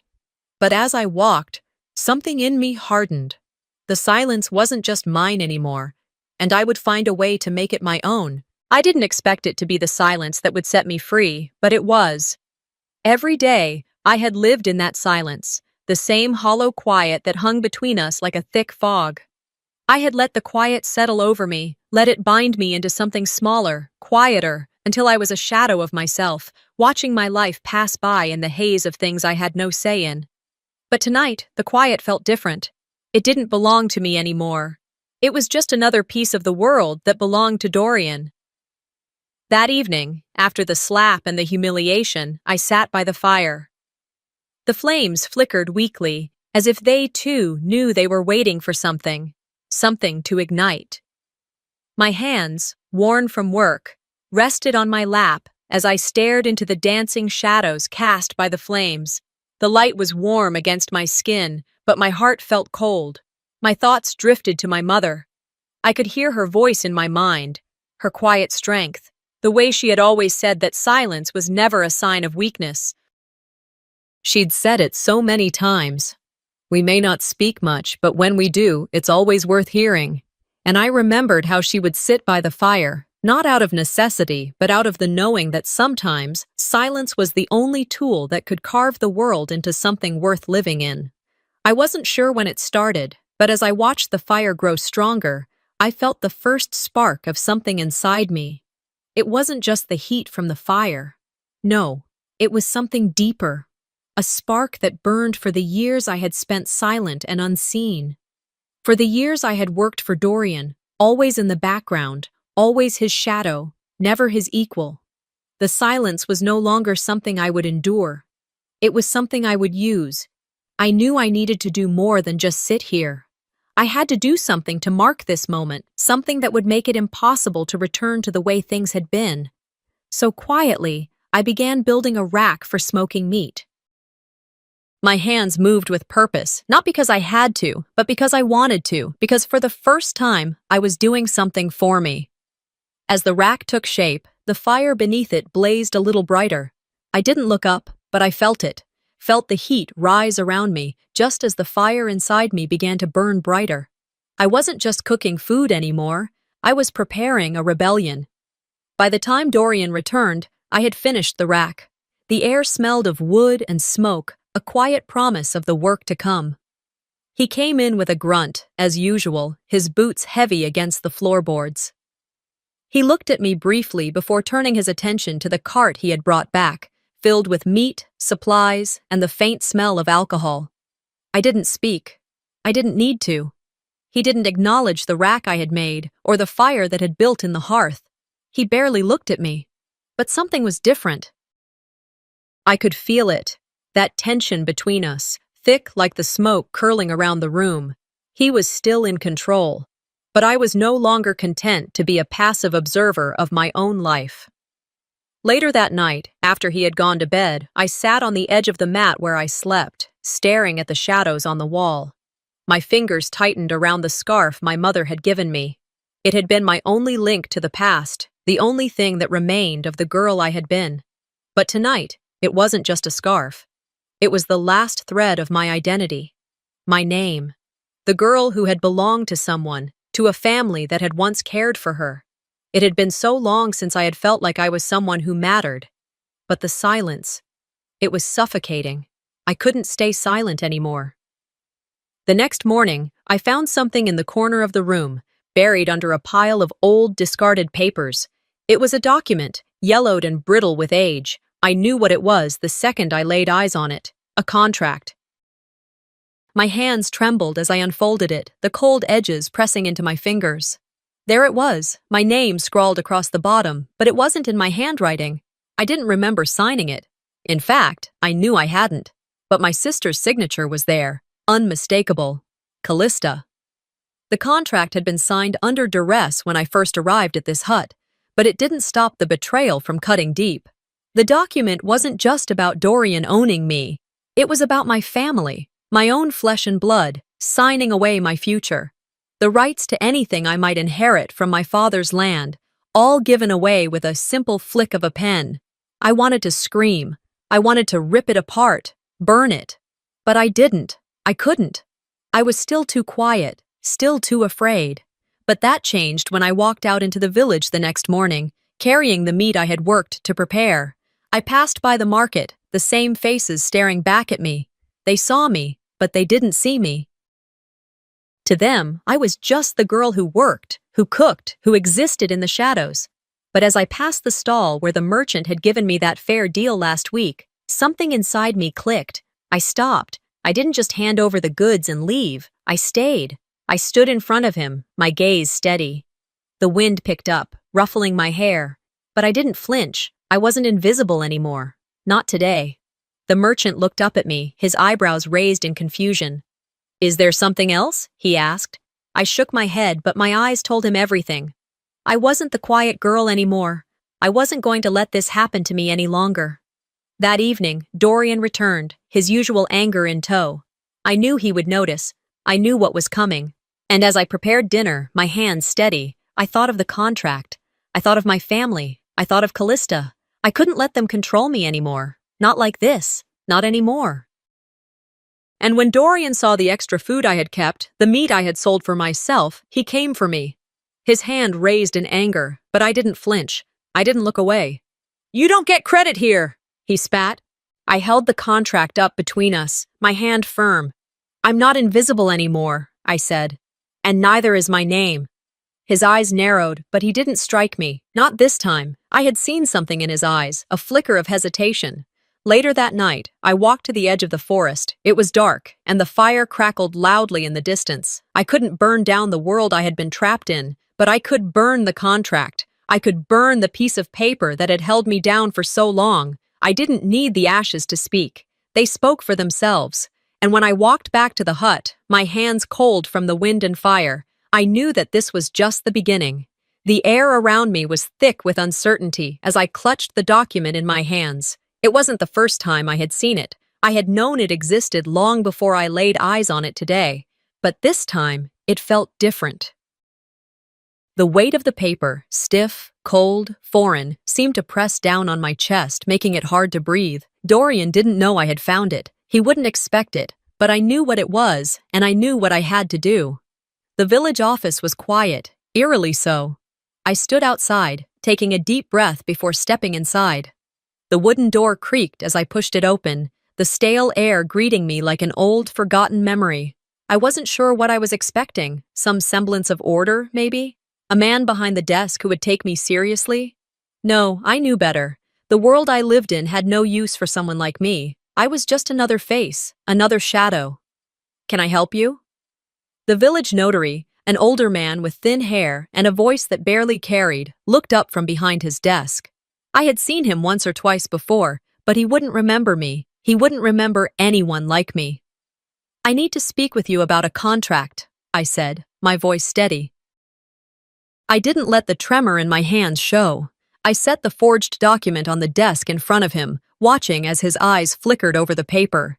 His gaze hardened for a second before he masked it with the professionalism he had no doubt perfected over the years. "I'm afraid you're too late, miss," he said, glancing at me briefly. "The land has already been signed over. The deal is official." He leaned back in his chair, not a hint of concern in his eyes. I felt my blood boil, but I said nothing. There was no point in arguing with him. This was just another reminder that I was nothing but a name on a paper, a cog in a wheel that didn't care about the people it crushed. "I see," I said, my voice dangerously calm. I turned on my heel and walked out, my heart pounding in my chest. I had come here hoping for something, a shred of justice, but the only thing waiting for me was the bitter truth that nothing was going to change. As I walked back to the hut, the weight of the contract seemed to grow heavier in my hand. My fingers curled around it, crushing it like I was trying to destroy the very thing that had held me captive for so long. I wasn't done, not yet, but for the first time, I realized how much power I had given away. Dorian was waiting for me when I returned, as if he knew what I had been doing, as if he could sense the shift in the air. I could see the smirk on his face, the smugness in his eyes. "You still don't get it, do you?" he said, his voice low and mocking. "You're nothing here. You always will be." His words stung, but I didn't let him see the effect they had on me. I had learned a long time ago that showing weakness only gave him more power. This time, it was different. He wasn't going to control me, not anymore. I stood there, holding the contract in my hand, and I felt something shift inside me. I wasn't just going to be his pawn anymore. I wasn't going to let him talk to me like that. I was done. "I'm not your property," I said, the words coming out stronger than I expected. "I never was." Dorian's expression faltered for just a moment, but he quickly recovered. He laughed, dismissing my words as if they were nothing. "You think you can change things? You think you have power?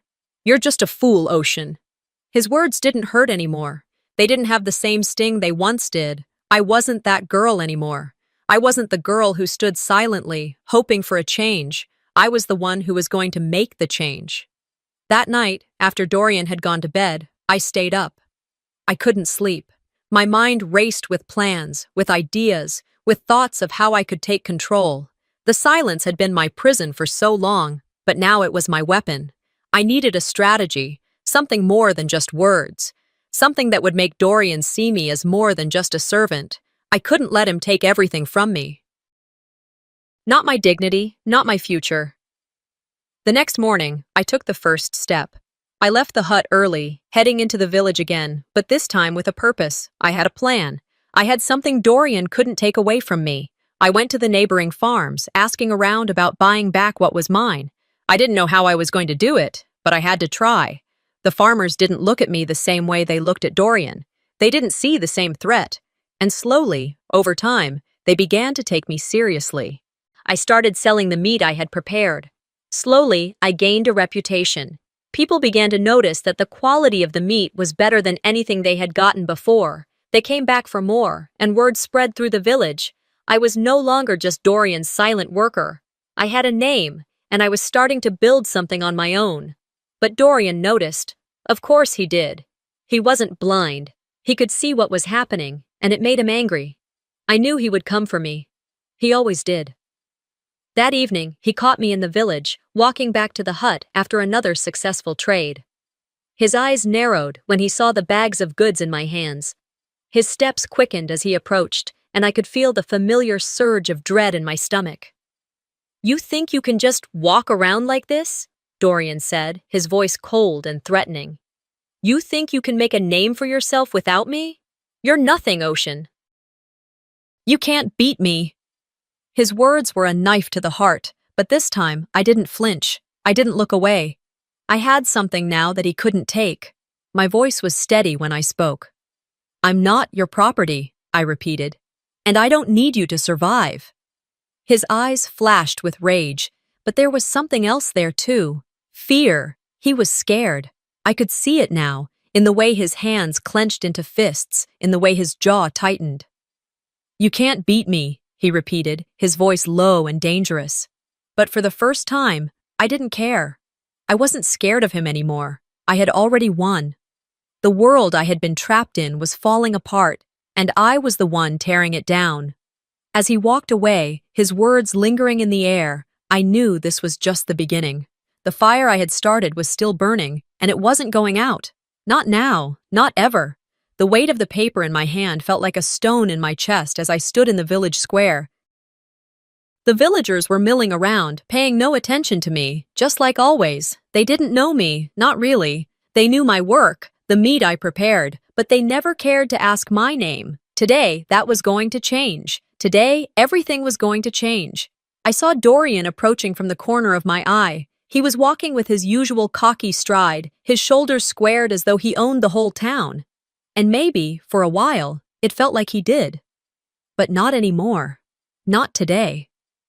I stepped forward, catching his gaze, and for the first time, I wasn't the invisible girl who was just there to do his bidding. I was someone who had a name, a history, and a story to tell.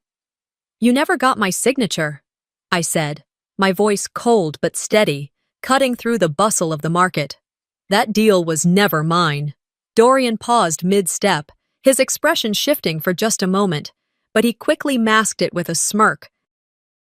"You're just trying to stir up trouble, Ocean," he said dismissively, as if my words were nothing but idle threats. "It's paperwork, nothing more." But I didn't flinch. I didn't back down. The anger that had simmered inside me for so long surged to the surface. I was done hiding. I was done being silent. I pulled the contract from my bag, my fingers trembling only slightly, and slapped it down onto the dirt beneath our feet. The parchment cracked like thunder in the air, loud and undeniable. Dorian's eyes narrowed, and the smirk that had been playing on his lips disappeared. The villagers began to gather around, drawn by the commotion. They didn't know what was going on, but they could feel the tension rising in the air. They stared, waiting for something, anything to happen. Some of them recognized me, but few really saw me. Today, that would change. "This was never your land, Dorian," I said, my voice growing stronger with each word. "It was mine, by right." "You stole it." The crowd went quiet. I could see the whispers starting, confusion, disbelief. Dorian, for the first time in a long while, looked rattled. His usual confidence faltered. "It's just paperwork," he repeated, his voice shaky, trying to convince himself more than anyone else, but his eyes betrayed him. He knew what I was saying was true.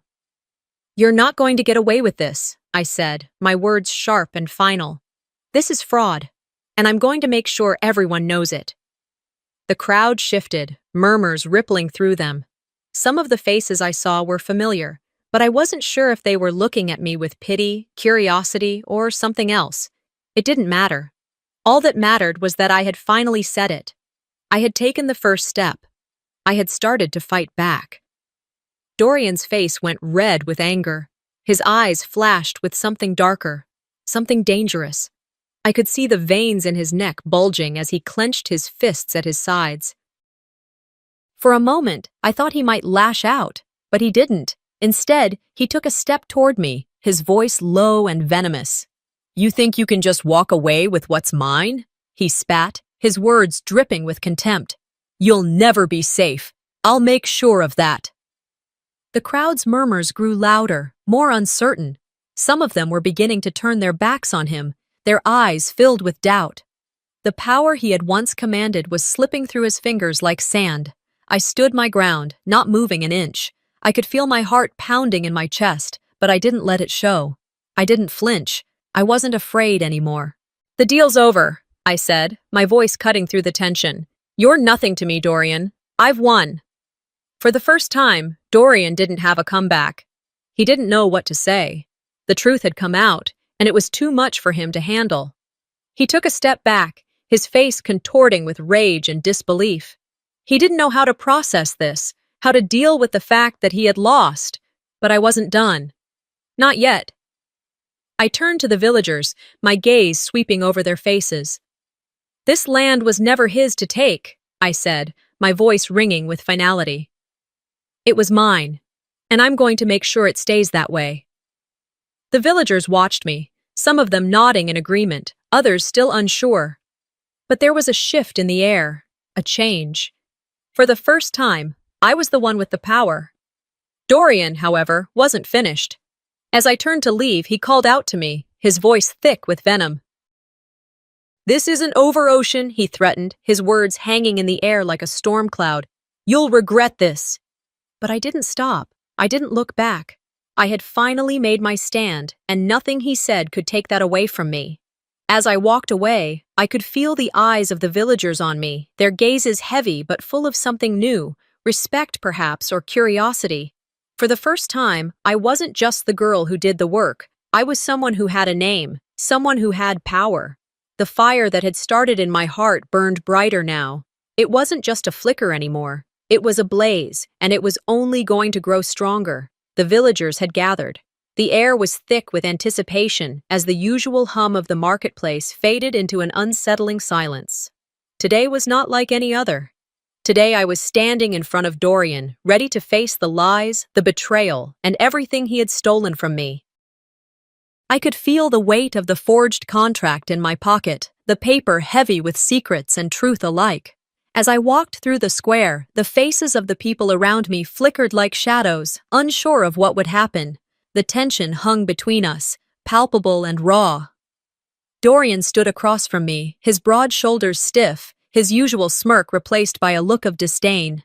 He was trying to control the situation as always, but there was no room for him to hide today.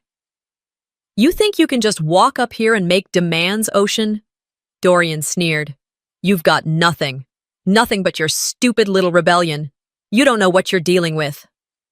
I stood tall, my chest rising and falling with steady breaths, the heat of anger simmering beneath the surface. The moment had come. "You never got my signature, Dorian," I said, my voice cutting through the air. "That deal was never mine." He laughed, but it was a hollow sound, forced. "You're just trying to stir trouble, girl," he said, his eyes narrowing. "It's all just paperwork to me." I didn't blink. The fire in my chest roared, and for the first time, I didn't feel small or invisible. I felt as if I was standing on solid ground.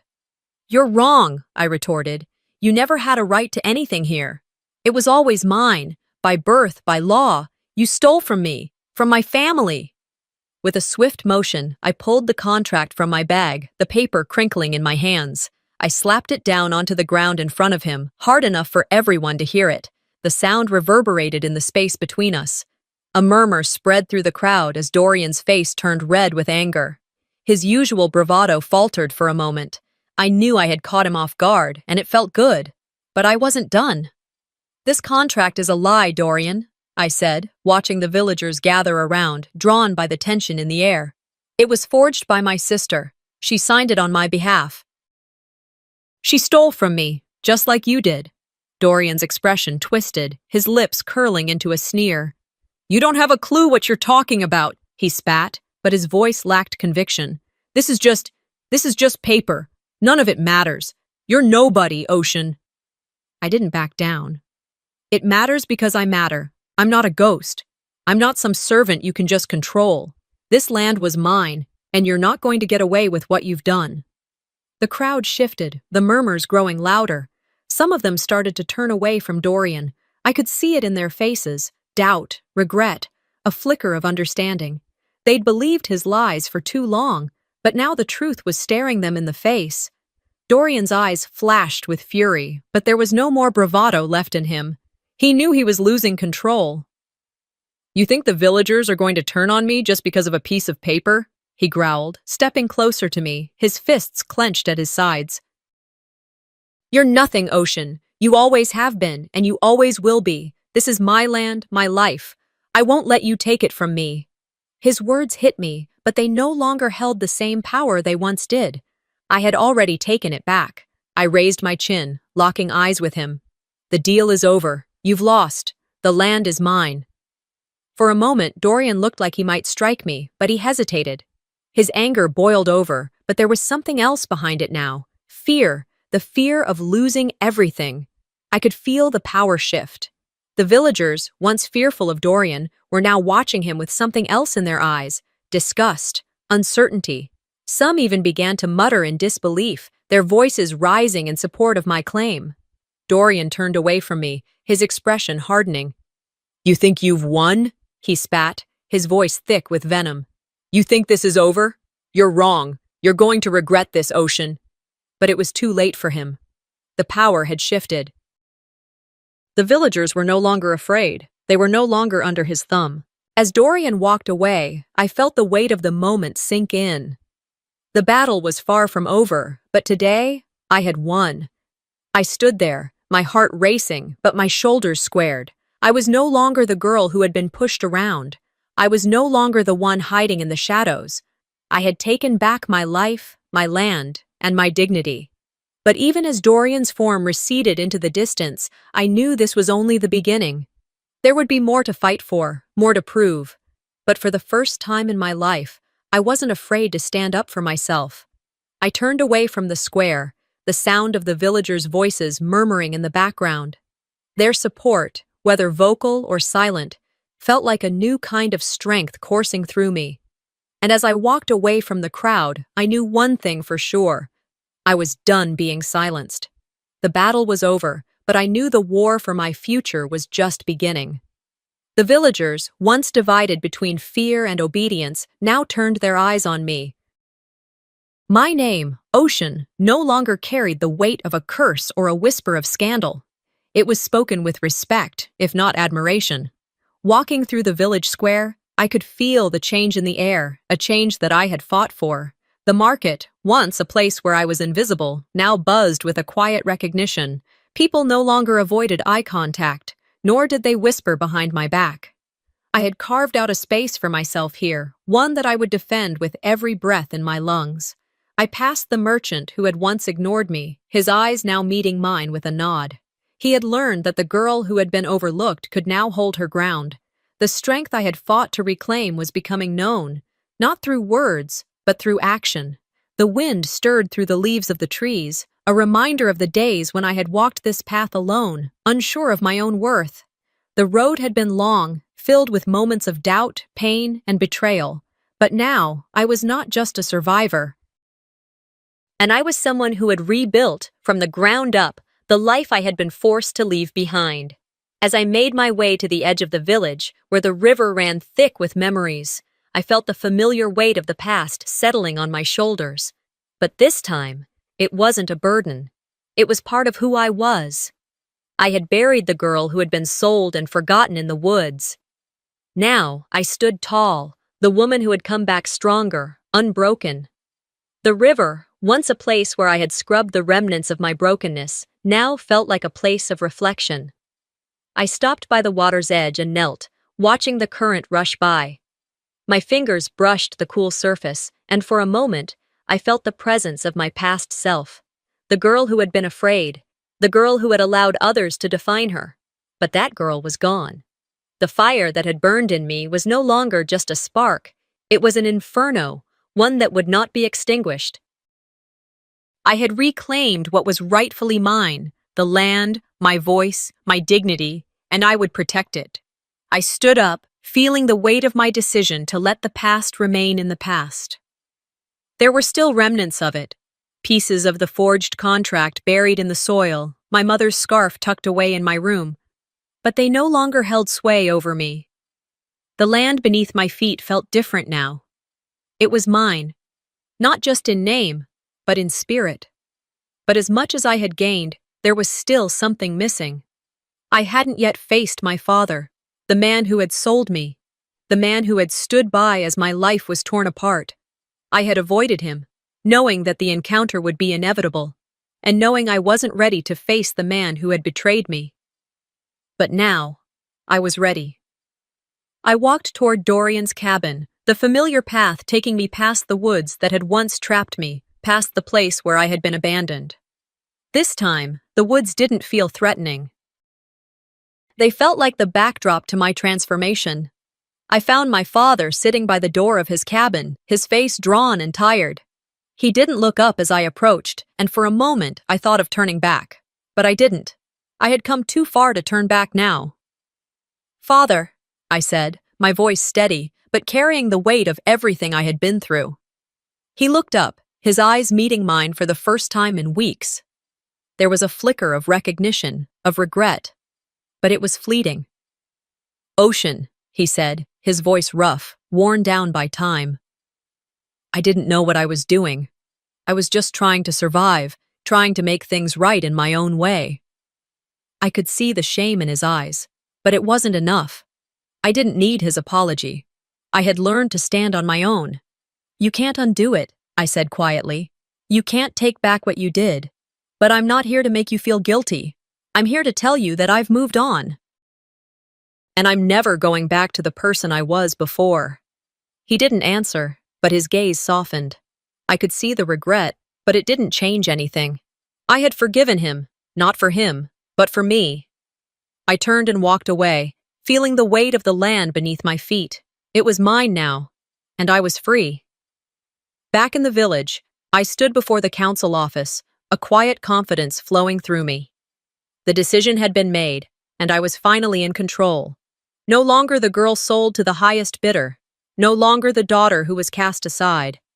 I was Ocean, and my name echoed in the streets, in the hearts of those who had once whispered it with disdain. I stood tall as I walked past the market, the familiar faces now greeting me with respect. I had fought for my place here, and I had earned it. And as I looked ahead, I knew that this was just the beginning. The road ahead would be long, but I was ready for it. The sun began to set, casting a golden light over the land. I stood at the edge of the village, watching the horizon stretch out before me. For the first time, I felt at peace. The winds carried my name, and I knew that whatever came next, I was ready. My name is Ocean. I was sold, but now I am free. And that was the truth. The truth that would echo in the hearts of those who had once doubted me. The truth that would carry me into the future, one step at a time. As we reach the end of this story, remember that silence doesn't equate to weakness, and injustice doesn't have the final say. Ocean's journey shows us that no matter how much we are pushed down, we always have the power to rise, reclaim our truth, and redefine our futures. What do you think about the choices Ocean made? Can revenge truly set us free, or does it keep us trapped? Let me know your thoughts in the comments below. And if you haven't already, don't forget to subscribe for more gripping stories like this one. Stay tuned for the next chapter of strength, survival, and redemption. Hi, I'm Sarah, and this is the story of how my family betrayed me in the worst way possible. 4 months ago, I got a call that changed everything. My mother, in the calmest voice, told me that my sister Vivi had moved into my lake house. Without asking. She needed a fresh start, they said. But what they didn't tell me? Vivi wasn't just staying there. She was calling it hers.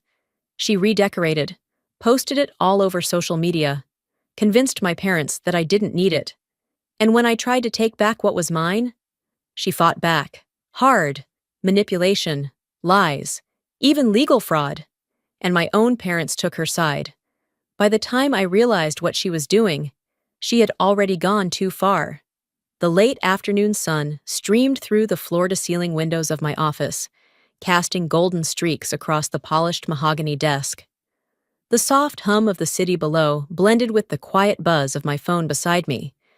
I had spent the last 3 hours combing through investment reports, mentally calculating my next real estate acquisition. My career demanded precision. There was no room for distractions. Then, my phone rang.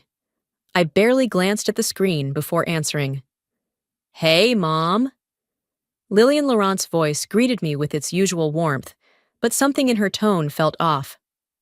"Sarah, sweetheart, I hope I'm not catching you at a bad time."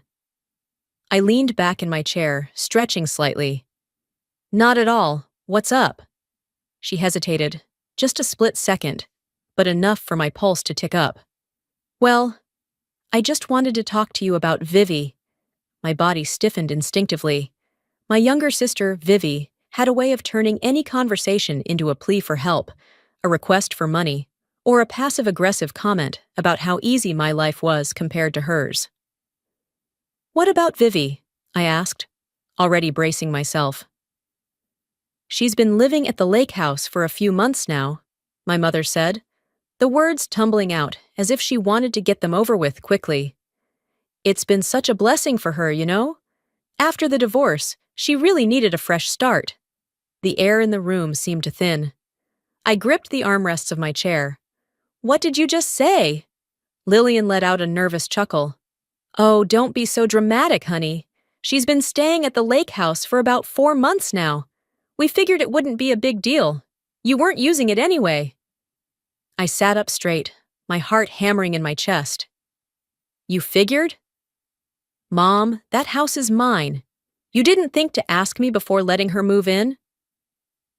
"Well, Vivi needed somewhere to go, and it was just sitting there," she said lightly, as if this were a minor inconvenience, not a blatant violation of my trust. I pressed my fingers to my temple, forcing my voice to stay level. "It's not just sitting there, Mom. It's an investment property. I bought it, renovated it, and plan to rent it out." A sigh crackled through the line. "Oh, Sarah, you work so hard, always thinking about investments and finances. Can't you just let this go? Vivi has been through so much." I felt my teeth clench. "And I haven't? I worked for everything I have, Mom. Vivi—" "She's family," she interrupted. "Family helps family." A bitter laugh bubbled up inside me, but I swallowed it down. Family helps family. Where was this sentiment when I was scraping by in college, working 2 jobs to pay tuition while Vivi burned through her trust fund on yoga retreats and photography classes she never finished? "How long were you going to wait before telling me?" I asked, voice like ice. "We're telling you now, aren't we?" she said quickly. "And besides, she's really happy there. She's even making a few little improvements." My stomach dropped. "Improvements?" "Oh, nothing major. Just some accent walls. She has such a great eye for design, remember?" I shot up from my chair, pacing toward the window. The familiar Chicago skyline felt a million miles away from my reach. "Mom, that house is not Vivi's. She can't just change things without my permission." "You're overreacting, sweetheart. It's just paint." I clenched my fists, my breath coming in shallow. This wasn't just paint. This wasn't just a misunderstanding. This was my property, my hard-earned investment, and Vivi had waltzed in and made it her own, with my parents' blessing. Needing space to think, I ended the call with a vague excuse about a meeting and immediately pulled up Vivi's Instagram. My fingers trembled slightly as I scrolled through her posts. "Welcome to my sanctuary." The caption read below a picture of my lake house, except it didn't look like mine anymore. The walls had been painted a garish teal. The sleek, minimalist furniture I'd chosen had been replaced with bohemian-style decor.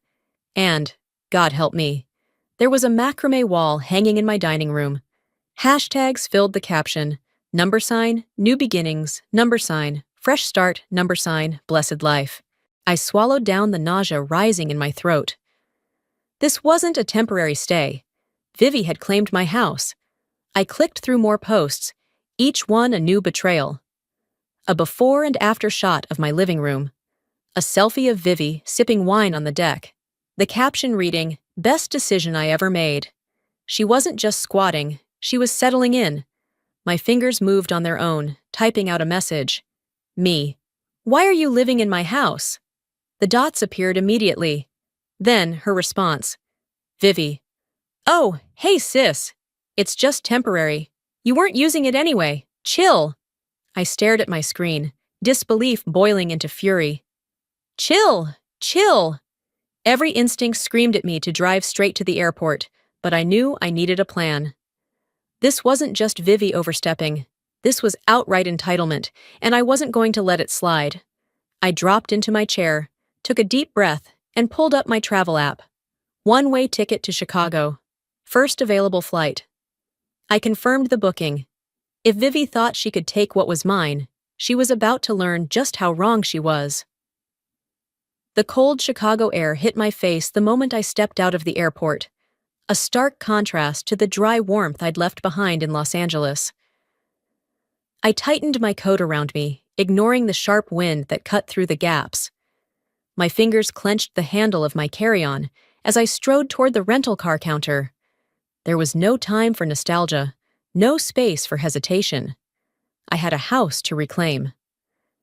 As I pulled onto the familiar highway, my mind drifted to the countless times I had driven this route before, when the lake house had been mine. The excitement of closing the deal, the weekends spent personally overseeing renovations, the pride I felt standing on that deck, knowing I had built something from the ground up. Now, the thought of seeing it again filled me with a suffocating mix of rage and apprehension. I turned onto the winding road leading to the lakefront properties, my heart hammering harder with every mile. Then, as my headlights illuminated the driveway, my stomach dropped. The house stood before me, but it was no longer mine. Warm lights glowed through the large windows, casting inviting shadows onto the snow-dusted ground. A new porch swing swayed gently in the wind, one I had never bought. Potted plants lined the entryway, and the most jarring change of all, a sign beside the door, carved elegantly in cursive, read, Vivi's Haven. My throat tightened. I killed the engine and sat motionless for a moment, staring at what had once been my sanctuary, now fully transformed into hers. The betrayal twisted deeper inside me. This wasn't just squatting. This was a hostile takeover. Stepping out of the car, I squared my shoulders and walked up the porch steps. The key I had in my purse was useless. I already knew she had changed the locks. Instead, I reached for the doorbell, pressing it firmly. Muffled voices sounded inside, followed by quick footsteps. The door swung open, and there she was. Vivi stood in the doorway, wrapped in a cozy knit sweater, a glass of red wine in hand. She blinked at me, then broke into a smile, as if I were some long-lost friend dropping by unannounced. Sarah! Wow, what a surprise! I stepped forward, my jaw tight. Let me in. For a second, something flickered in her eyes, something calculating, but she stepped aside with a sigh. Fine, but no drama, okay? I just got the place perfect. I walked in, and the second I did, my stomach churned. The sleek, modern aesthetic I had carefully curated was gone. Instead, the walls were a warm terracotta, mismatched furniture filled the space, and vintage tapestries hung where my minimalist artwork once was. The room smelled like sandalwood incense and cinnamon, nothing like the clean, crisp air I was used to. Then my gaze landed on the mantel above the fireplace. My framed photos were gone, replaced with pictures of Vivi and my parents. Not a single trace of me. A chill ran through me. This wasn't just a redesign. This was erasure. I turned back to Vivi, my voice dangerously calm. Where are my things? She waved a hand dismissively. Oh, don't freak out. They're in the garage. I inhaled sharply. The garage. Before I could say another word, my phone buzzed in my coat pocket. I pulled it out, my stomach flipping as I read the notification. A bank alert. I clicked into it, my pulse pounding. A withdrawal, a loan, and my name on it. Blood rushed in my ears as I scrolled through the details. Vivi had taken out a $10,000 loan using my identity. My grip on the phone tightened. This wasn't just entitlement. This was fraud. Vivi, I said, my voice barely above a whisper. What did you do? She rolled her eyes, plopping onto the couch. Calm down. It's just a little loan for some upgrades. You'll barely notice. I stared at her, my vision tunneling. Upgrades? My voice wavered with restrained fury. You took out a loan in my name for your upgrades?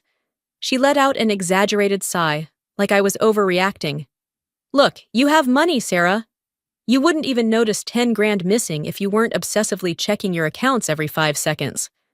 A sharp laugh escaped me, void of any humor. This isn't about the money, Vivi. This is fraud. Her expression darkened.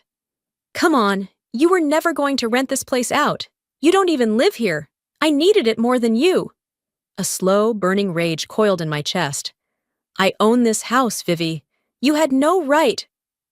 Girls, please. I spun toward the voice. My mother, Lillian, stood at the entryway to the kitchen, her face filled with nervous tension. Beside her, my father, Gregory, crossed his arms. My stomach twisted at their expressions, guilt, but not regret. You knew, I said, realization sinking in. You knew about this. Lillian's shoulders slumped.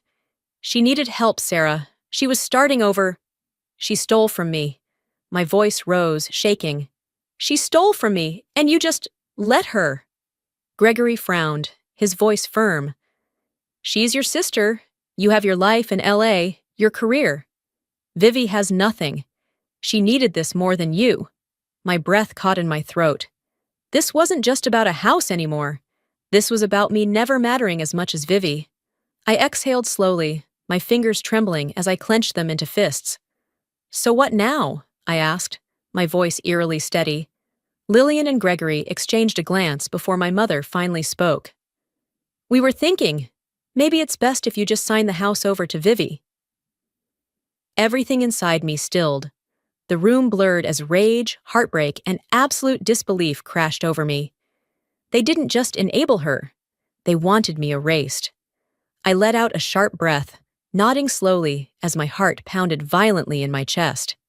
I see. Vivi smirked, already looking victorious. But she didn't know what I knew. I turned on my heels, my mind already forming the next step. My phone vibrated in my hand. A text from Noah. Call me. We need to move fast. I took one last look at my family, at the house that was supposed to be mine, and walked straight out the door. This wasn't just a fight over property anymore. This was war. I didn't even get the chance to strike first. Before I could finalize a plan with Noah, before I could even take a breath, Vivi had done what she did best. She turned the tables. Not just on me, but on the truth itself. I was sitting in a dimly lit cafe in downtown Chicago, nursing a rapidly cooling espresso as Noah Everly, my attorney and longtime friend, scrolled through her tablet. Her sharp brown eyes flicked over the documents in front of her, occasionally pausing to type something. The low hum of conversation around us was distant, muffled beneath the pounding in my head. The fraud is clear-cut, Noah finally said, glancing up. The loan she took out in your name? That's easily provable in court. And the unauthorized occupancy?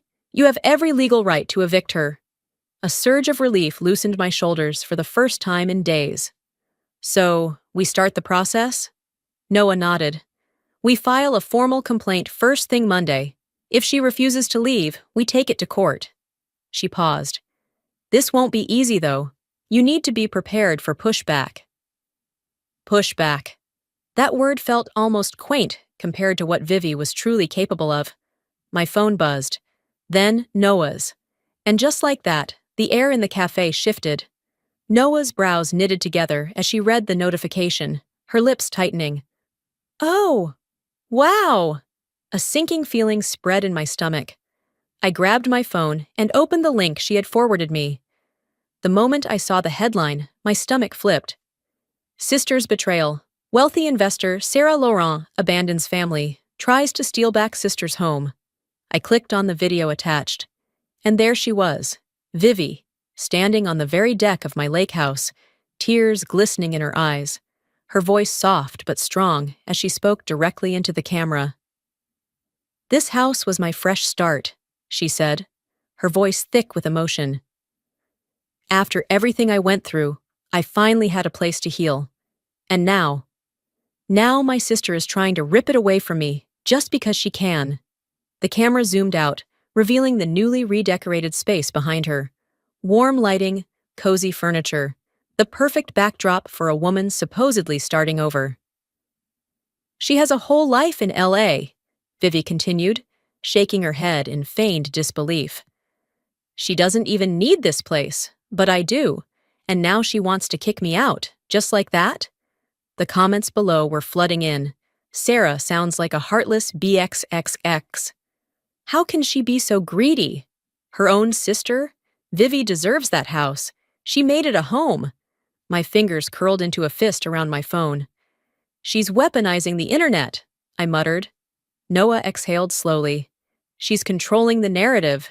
A muscle in my jaw twitched. I could already see where this was going. Vivi had always been good at twisting things, but now she had an audience. An army of strangers who were eating up her version of reality without question. I was no longer just fighting my sister. I was fighting public perception.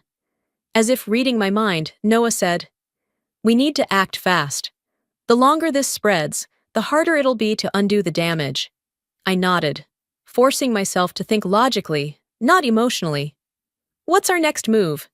She hesitated before responding. "We could go public too. Release a statement, set the record straight." But the thought of airing out my personal life online, of engaging in a social media war, made my skin crawl. I wasn't Vivi. I didn't live for attention. I lived for results. "No," I said finally. "I'll fight this the right way, legally." Noah gave a firm nod. "Then we need to move even faster." I barely had time to process her words before another email notification popped up. This one was worse. It wasn't just a PR nightmare anymore. It was criminal. The email was from a contractor CCing me on an invoice for renovations at the lake house. The problem? The contract was signed with my name. I hadn't signed a damn thing. "She forged my signature," I whispered. Noah's face darkened. "That's felony fraud." My blood ran cold. Vivi wasn't just taking over my house. She was digging me into a financial hole. I didn't even realize I had stood up until Noah grabbed my wrist. "Sarah!" "I need to go," I said, voice sharp, heart racing. I was done waiting. I was done playing defense. I stormed out of the cafe, dialing Vivi's number as I hailed a cab. She didn't answer, so I texted instead. "We need to talk. Now?" And then I went straight to her house, my house. The moment she opened the door, wine glass in hand, smirking, I saw red. I pushed past her, marching into the living room. "You forged my signature?" She rolled her eyes. "Oh my God, relax. It's just some home improvements." I pulled up the email and shoved the phone in her face. $10,000 in renovations? With my name on it? She glanced at the screen, unbothered. "You're acting like you can't afford it." I laughed. Not because it was funny, but because it was so insane. "You committed fraud, Vivi." My voice was dangerously low now. "Do you even understand what that means?"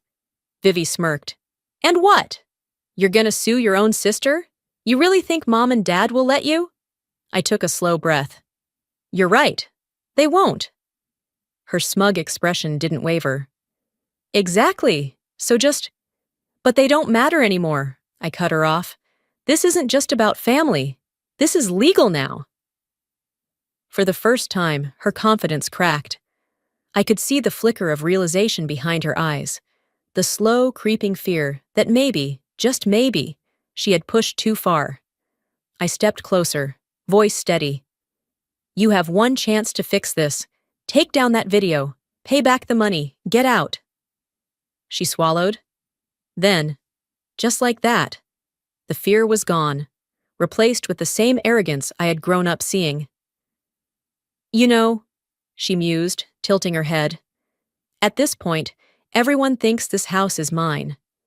So really, who do you think they're going to believe? Something inside me snapped. I turned on my heel, leaving without another word. As I stepped outside, my phone vibrated. A message from Noah. Time to go all in. Let's take this to court. I clenched my jaw, my fingers tightening around my phone. Vivi wanted a war? She was about to get one. I woke up to an email notification that made my breath hitch. Subject: urgent. Violations at your property. Lakefront Homeowners Association. I sat up in bed, instantly alert as I skimmed the email. It was from the neighborhood board overseeing the lakefront properties. They had received multiple complaints about Vivi, specifically about her renting out the house to short-term guests. My fingers tightened around my phone. Apparently, Vivi had turned my lake house into an Airbnb listing. The email detailed how there had been excessive noise complaints, parties stretching into the early morning, and an incident where a guest nearly started a fire on the back deck. The board was considering legal action against Vivi for violating the homeowner agreement. For the first time in weeks, I felt something like vindication. I wasn't the only one fed up with Vivi. I wasn't crazy. She had finally pushed too far, and now there were real consequences. I swung my legs over the bed, already typing a response. I'd be at their next meeting.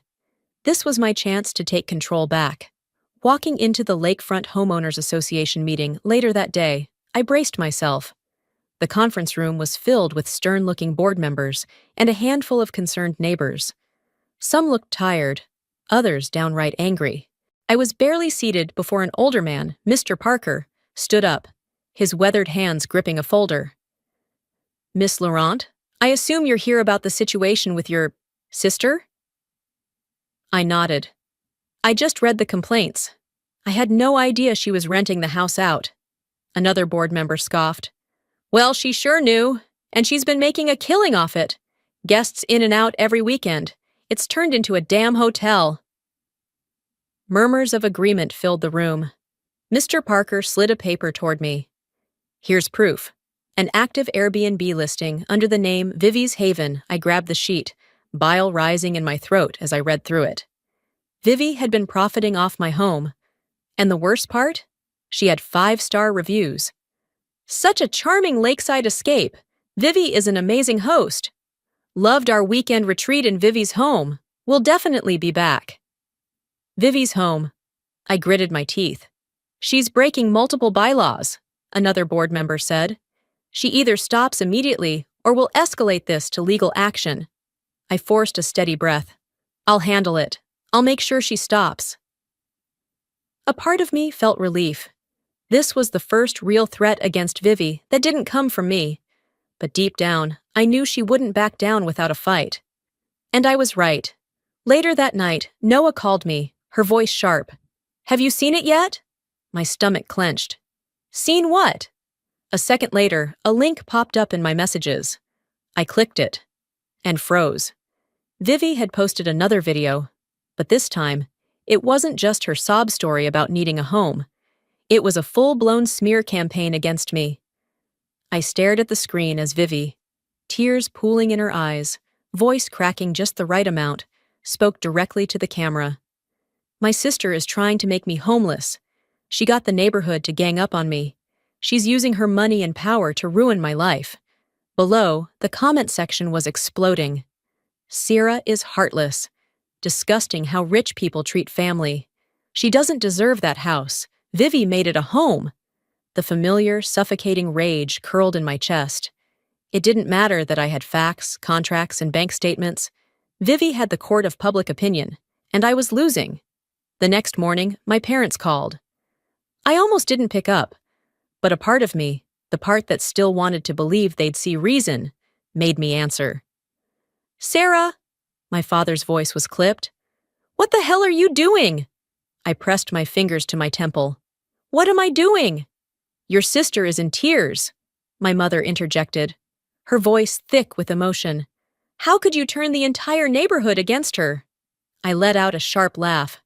I didn't turn anyone against her. She did that all on her own. She's just trying to survive, my father said coldly, And you? She committed fraud. She's illegally renting out my house. But sure, let's make me the villain. Silence. Then, my mother's broken whisper. You're tearing this family apart. Something inside me cracked. Not from sadness, not from guilt, from realization. It didn't matter what Vivi did. It didn't matter what proof I had. They would always choose her. I closed my eyes, exhaled slowly. Then, I did what I should have done a long time ago. I hung up. That night, I sat in my hotel room, phone in hand, staring at the growing pile of slanderous posts Vivi had made. Every fiber of my being screamed at me to go online, to fight back, to tell the world the real story. But that wasn't me. I wasn't Vivi, and I didn't need to convince strangers of the truth. I just needed to win. I scrolled through my contacts and pressed Noah's name.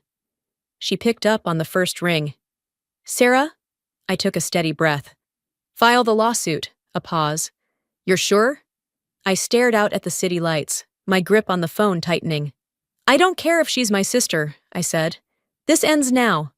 I signed my name with a steady hand, but inside, my pulse was erratic. The papers in front of me weren't just legal documents. They were a declaration of war. Across the table, Noah slid the final stack of paperwork into a folder, her expression unreadable. She'll get served by the end of the week, she said, her tone cool and professional. There's no backing out after this, Sarah. I swallowed the lump in my throat. I know. I hadn't wanted it to come to this, a lawsuit against my own sister. But Vivi had left me no choice. She had stolen my house, my money, my name, and turned my life into a public spectacle. If she wanted a fight, she was about to get one. I exhaled sharply, pressing my fingers against my temples. How bad do you think she'll react? Noah leaned back in her chair, tapping her pen against the desk. Knowing Vivi? A dry smile flickered across her lips. Like a cornered animal. And she was right. Because the moment Vivi received the lawsuit, she went nuclear. My phone wouldn't stop ringing. First, it was Vivi, crying, screaming into my voicemail.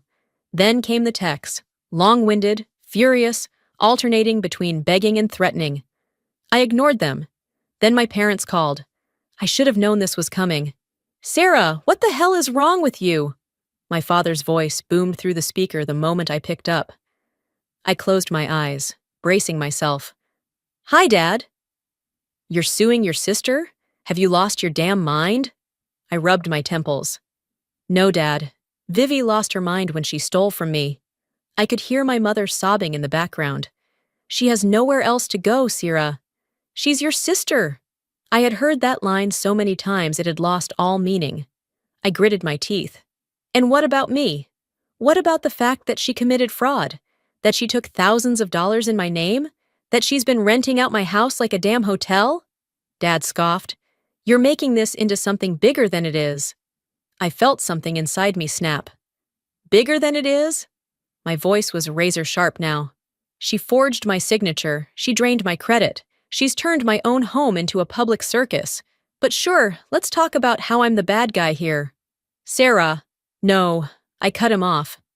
You don't get to call me and demand I fix her mess. Not this time. Silence. Then my mother's broken whisper. You're tearing this family apart. The words hit me harder than I wanted to admit. But I didn't break. I didn't cave the way they expected me to. I only took a slow, deep breath before responding. No, Mom. Vivi did that all on her own. And I hung up. When I arrived at my parents' house later that evening, I knew the fight waiting for me inside would be ugly. Lillian was perched on the couch, dabbing at her eyes with a tissue. Gregory stood with his arms crossed, his jaw tight with anger. And Vivi. Vivi was smug. She lounged on the love seat like a queen, her legs crossed, a glass of wine in hand. Wow, she drawled, flicking her gaze up at me. That was fast. Did you drive straight here after ruining my life? I dropped a stack of legal papers onto the coffee table. The weight of them landed with a heavy thud. You did that all on your own, I shot back. Vivi rolled her eyes, swirling her wine lazily. It's just a house, Sarah. My vision went white hot with fury. I slammed my hands onto the table. No, Vivi, it's my house, and you don't get to steal from me just because we're family. Gregory stepped forward. We don't take each other to court. I turned my gaze to him, my voice icy. Then tell me, where was this family loyalty when Vivi was using my name to take out loans? Where was it when she was renting out my home for profit? Where was it when she decided to erase me from my own property? Silence. Lillian sniffled. Syrah, we can fix this. Please, just drop the lawsuit and talk this through. I let out a short, humorless laugh. Talk? Like we did last time? Or the time before that? Or the dozen other times Vivi has manipulated her way out of consequences? Vivi huffed, setting down her wineglass. Oh my God, you're so dramatic. I turned to her. And you're a thief. The room felt like it was splitting apart, tension thick enough to choke on. Gregory ran a hand over his face. For God's sake, Sarah! She's your sister! I shook my head slowly. She's just a liar. The words hung in the air, heavy and irreversible. For the first time, Vivi's smirk wavered, but just as quickly, she covered it with a cold smile. You think you've won? She murmured. A chill slithered down my spine. Vivi reached into her bag, pulled out her phone, and tapped the screen. Then her gaze locked onto mine. I've got one last move to play. A sharp, panicked sensation curled in my stomach. What the hell does that mean? I demanded. She just grinned. And then, before I could react, she pressed dial. Hey, yeah, she said, her voice saccharine sweet. Get the cameras ready. We're taking this public. A cold dread settled into my bones. Because whatever she was about to do, it was going to make everything worse. My phone wouldn't stop buzzing. It vibrated against my nightstand, a relentless, shrill demand for attention. Bleary-eyed, I grabbed it, my stomach tightening at the sheer number of missed calls and unread messages. Noah, my assistant, clients, even old college friends I hadn't spoken to in years. Something was wrong. I pulled up my notifications, my heart pounding, as I read the first text from Noah. Turn on the news, now. A sickening sense of déjà vu crept over me as I fumbled for the remote, switching the TV on. The screen flickered to life, and there she was. Vivi. Sitting in my house, on my couch, wearing a perfectly curated expression of devastation. A news ticker scrolled across the bottom. Sister's betrayal. Local woman faces eviction at the hands of wealthy investor sibling. I watched in stunned silence as the camera zoomed in on Vivi, her lips trembling as she blinked back tears. I just wanted a home, she whispered, voice thick with emotion. I lost everything after my divorce, and now my own sister, my own flesh and blood, is trying to throw me out on the street just because she can. I gripped the edge of the nightstand so hard my knuckles turned white. She wasn't just lying, she was performing. The interviewer, a woman with a sympathetic frown, leaned in. So you're saying Sarah Laurent, the well-known real estate investor, wants to take away your home, while she lives comfortably in Los Angeles? Vivi nodded, sniffling. She doesn't need it. She never even cared about it until I made it a home. The rage that filled me was blinding. I barely heard the rest of the segment as it cut to B-roll footage. Shots of the lake house, Vivi's haven, the cozy decor she had installed, contrasted against a headshot of me in a sharp business suit, looking every bit the cold, ruthless landlord she was painting me as. Then came the social media wildfire. Justice for Vivi was already trending. The comments were pouring in. Sarah Laurent is disgusting. How greedy do you have to be to evict your own sister? She's just a rich BXXX who only cares about money. I felt the damage happening in real time. My business email flooded with angry messages. My company's Yelp and Google reviews tanked overnight. Clients, actual long-term clients, were messaging me, asking if the rumors were true. Vivi hadn't just turned our family against me. She had turned the world against me. And the worst part? It was working. Hours later, I sat in my office downtown, my hands curled into fists on Noah's desk. "This is defamation," I hissed. "We can sue her for this." Noah leaned back in her chair, rubbing her temples. "Technically, she's not saying anything that can be proven false. It's all manipulated, but not outright slander." I let out a frustrated breath. "So what do we do?" Noah didn't answer right away.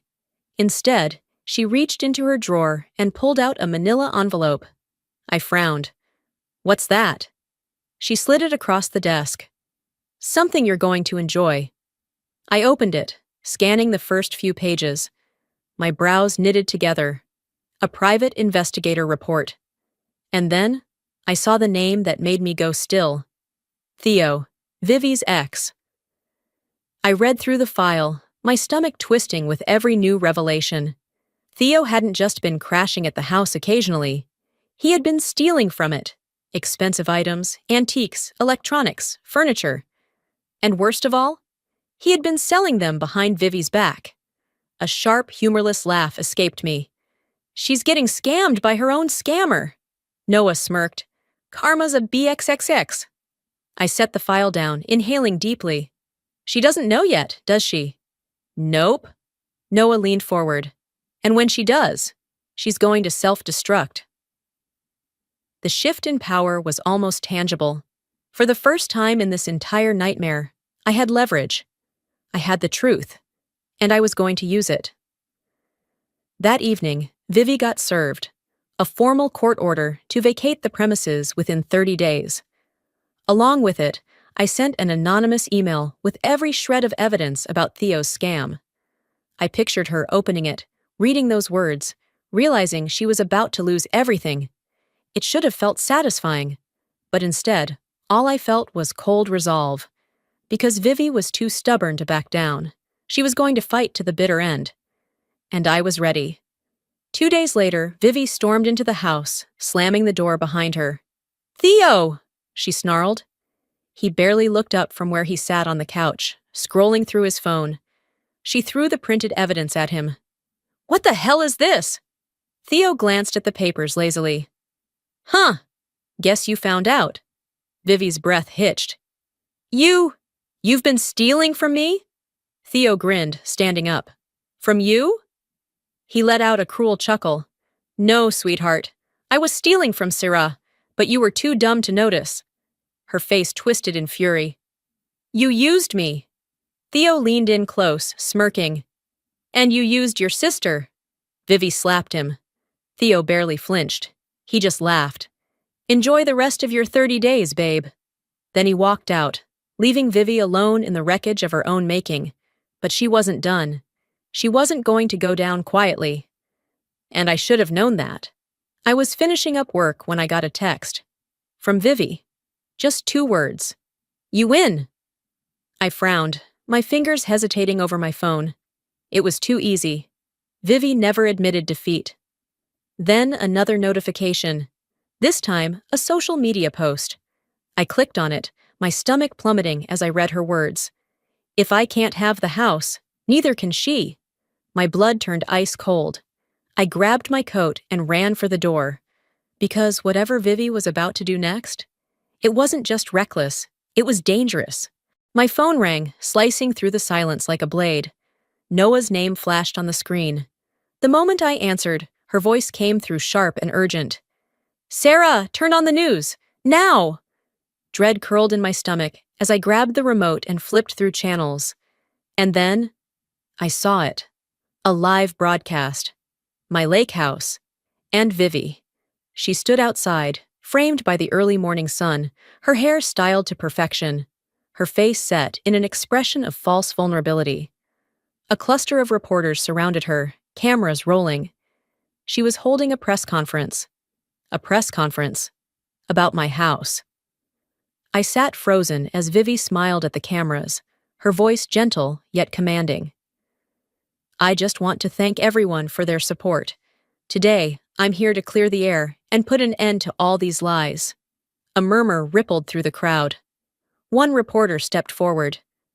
"So you're saying you legally own this house?" Vivi nodded, pressing a hand to her heart as if this were some emotional moment for her. Yes, there's been so much misinformation, but let me be clear. This home was given to me.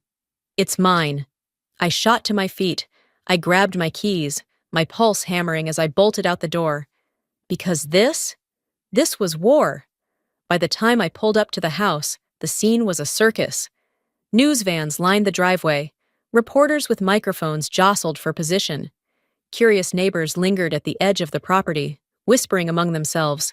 And there, front and center, stood Vivi, still spewing her carefully crafted lies.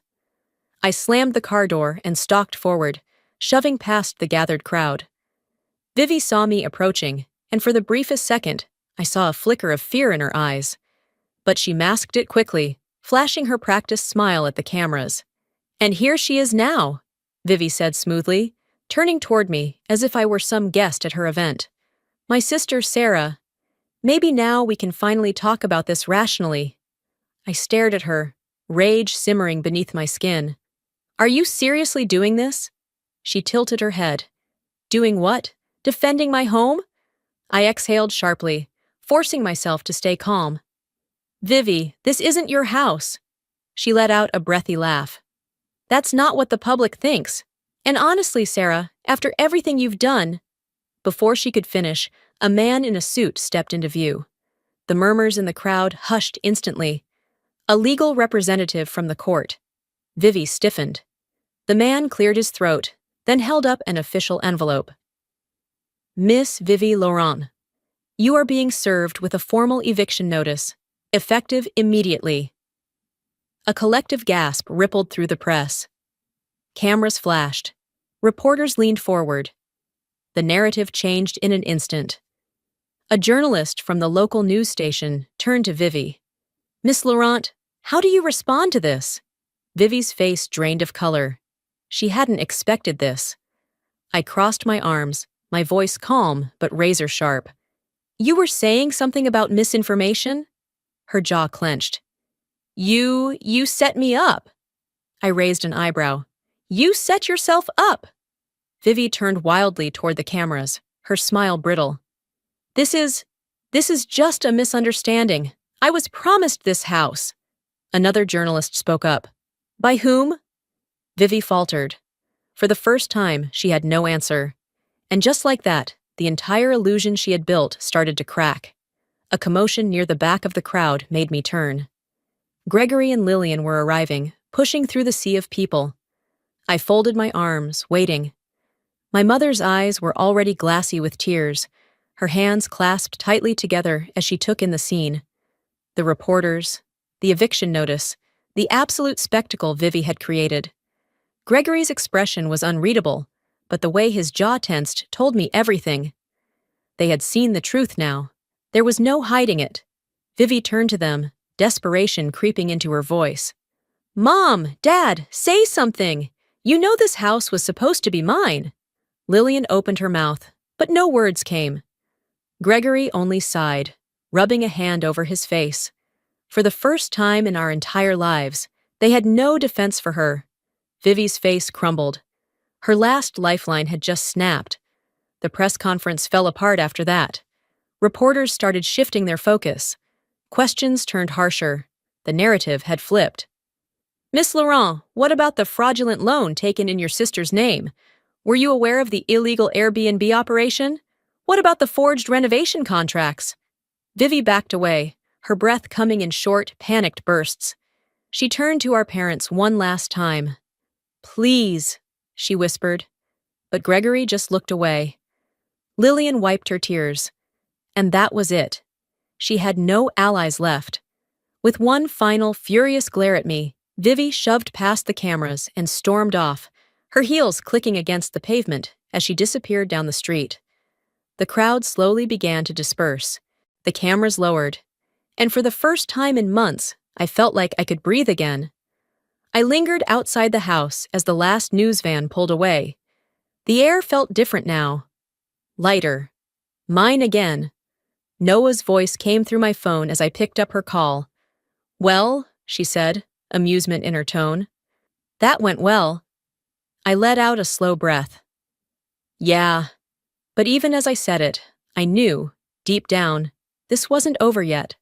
Vivi had lost everything, and people like her? They never go down quietly. I collapsed onto the stiff mattress of my hotel bed, staring at the ceiling as exhaustion seeped into my bones.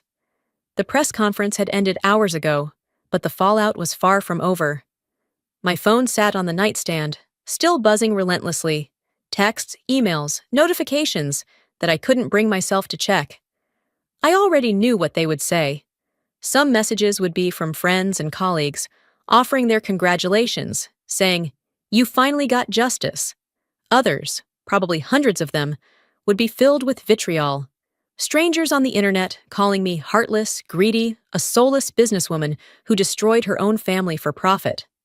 I should have felt relieved, but instead, I just felt hollow. Because no matter how this ended, there was no winning here. Vivi had lost, but I had lost too. The final court hearing was scheduled for the next morning, and I barely slept before it. By the time I arrived at the courthouse, my nerves were a frayed wire, ready to snap. Noah was already waiting inside, her expression unreadable as she flipped through documents. "It's a formality at this point," she assured me. "You've already won." I nodded, gripping the edge of the table. "I know, you just need to hear it from the judge," she finished. She was right. I needed the final official word that this nightmare was over. Vivi arrived late, looking different. She wasn't the overconfident, smug woman who had stood in front of the press, spinning her lies. She wasn't the tantrum-throwing sister who had always manipulated her way out of consequences. She looked defeated. Her usually flawless hair was unkempt, her expensive clothes wrinkled like she had barely made the effort. Her eyes, normally filled with calculated defiance, were empty. The hearing itself was quick. The judge upheld the eviction order. Vivi had 48 hours to vacate the property. Additionally, the court had opened an official investigation into the fraudulent loans, the forged contracts, the entire mess she had created. I expected to feel victory, but all I felt was tired. Noah turned to me after it was over. "It's done," she said. "She can't fight this anymore." I nodded. "Yeah, it's done." But then why did I still feel like there was something unfinished? I returned to the lake house later that afternoon. Vivi was already there, packing her things. For the first time in a long time, we were alone. She barely looked up as I stepped inside, shoving clothes into a suitcase, her movements sharp and furious. I watched her for a long moment before finally speaking. "You're really leaving then?" She laughed bitterly. "What else am I supposed to do?" A part of me expected her to argue, to lash out. But she just kept packing. And somehow that made it feel worse. She zipped up her suitcase and turned to face me, arms crossed. "I bet you're happy now." I shook my head. "No, Vivi, I'm not." She scoffed, rolling her eyes. "Right, because this was so hard for you." I exhaled slowly. "I just want my life back." For the first time, she didn't have a snarky reply. She just looked at me. And for a fleeting second, I saw something I hadn't seen in years. The sister I used to know. But it was gone in an instant. Vivi shook her head, grabbing her bags. "Doesn't matter, it's over." She walked past me without another word. Outside, my parents were waiting. Gregory and Lillian stood near the driveway, nervous, hesitant, their hands clasped together, as if they didn't know whether to comfort Vivi or confront me. For the first time, they were forced to see Vivi for who she really was. But it was too late. Lillian stepped forward first, her voice soft. "Syrah, she's still your sister." I didn't hesitate. "And I'm still your daughter, but you never fought for me." The words landed hard, and for the first time in my life, they had no response. Gregory opened his mouth, then closed it. Lillian looked away. And I realized something. I wasn't just taking back my house, I was taking back myself. Vivi didn't say goodbye. She climbed into her car, the trunk stuffed with whatever she could carry, her jaw set. her eyes dark with resentment. She didn't even glance back at me as she pulled out of the driveway, but right before she disappeared down the road, I saw her hand tighten on the steering wheel. And I knew this wasn't over. Not really. Maybe one day she'd come back. Maybe one day she'd try to make amends. But today wasn't that day. Today, I stood on my porch, looking at my house, and for the first time in years, I felt something settle deep in my chest. Peace. The wind shifted, rustling the trees around the lake, carrying away the remnants of everything that had happened here. And as I took a deep breath, I knew. This house was finally mine again. The house was finally quiet. For the first time in months, I walked through my home without feeling like an intruder. The walls were back to their original, elegant color. The furniture was restored to how it had been before Vivi turned my sanctuary into her personal playground. Everything was back in place. And yet, the scars remained. I ran my fingers along the smooth wooden surface of the dining table, remembering the screaming matches, the accusations, the betrayals that had unfolded here. I should have felt victorious, but instead, all I felt was exhaustion. Vivi had officially vacated the house 48 hours ago. Noah had called me that morning with an update. She's under full legal review now, she said. The fraud, the illegal rentals, the forged contracts, it's all being investigated. I nodded, listening as Noah continued. The court ruled that any profits she made from Airbnb will be seized as damages. It won't cover everything, but it's a start. It was more than I had expected. And still, I knew the truth. Vivi would never take responsibility for any of it. She wouldn't reflect, she wouldn't change. She would just find someone else to manipulate, someone else to spin her sob stories to. And for the first time, I accepted that it wasn't my problem anymore. That night, as I sat curled up on the couch with a glass of wine, my phone buzzed with an unknown number. I frowned, unlocking the screen. Vivi. A single message. I know you hate me, but I want to talk. No lawyers, just us. My stomach twisted. My first instinct was to delete it, to let it go unanswered, just like she had let all my pleas for fairness go ignored. But I didn't. I just sat there, staring at the words, my fingers hovering over the screen. I wasn't sure why. The next afternoon, I walked into a small coffee shop downtown, the scent of roasted espresso curling around me. And there she was. Vivi sat at a corner table, hands wrapped around a cup of tea. She looked different, less polished, more tired. There were faint shadows under her eyes, and for the first time in as long as I could remember, she didn't look smug. I slid into the chair across from her, studying her face. Neither of us spoke for a long time. Finally, Vivi let out a breath.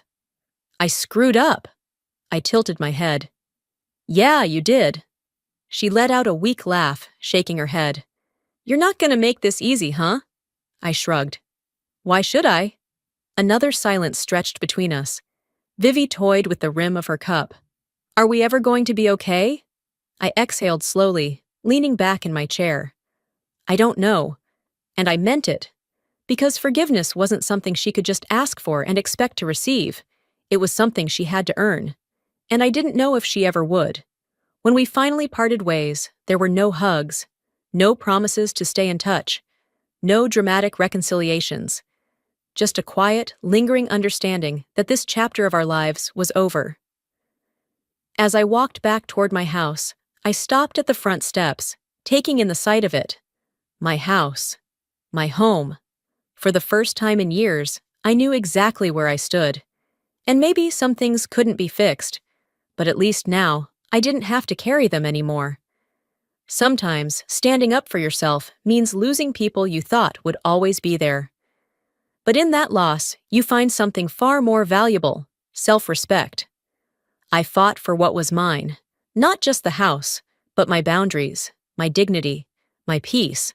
And in the end, I learned that some things can't be fixed, but that doesn't mean you stop moving forward. If this story resonated with you, if you've ever had to choose yourself over family, know this. You are not alone. Subscribe for more stories that remind us of the strength we all carry within.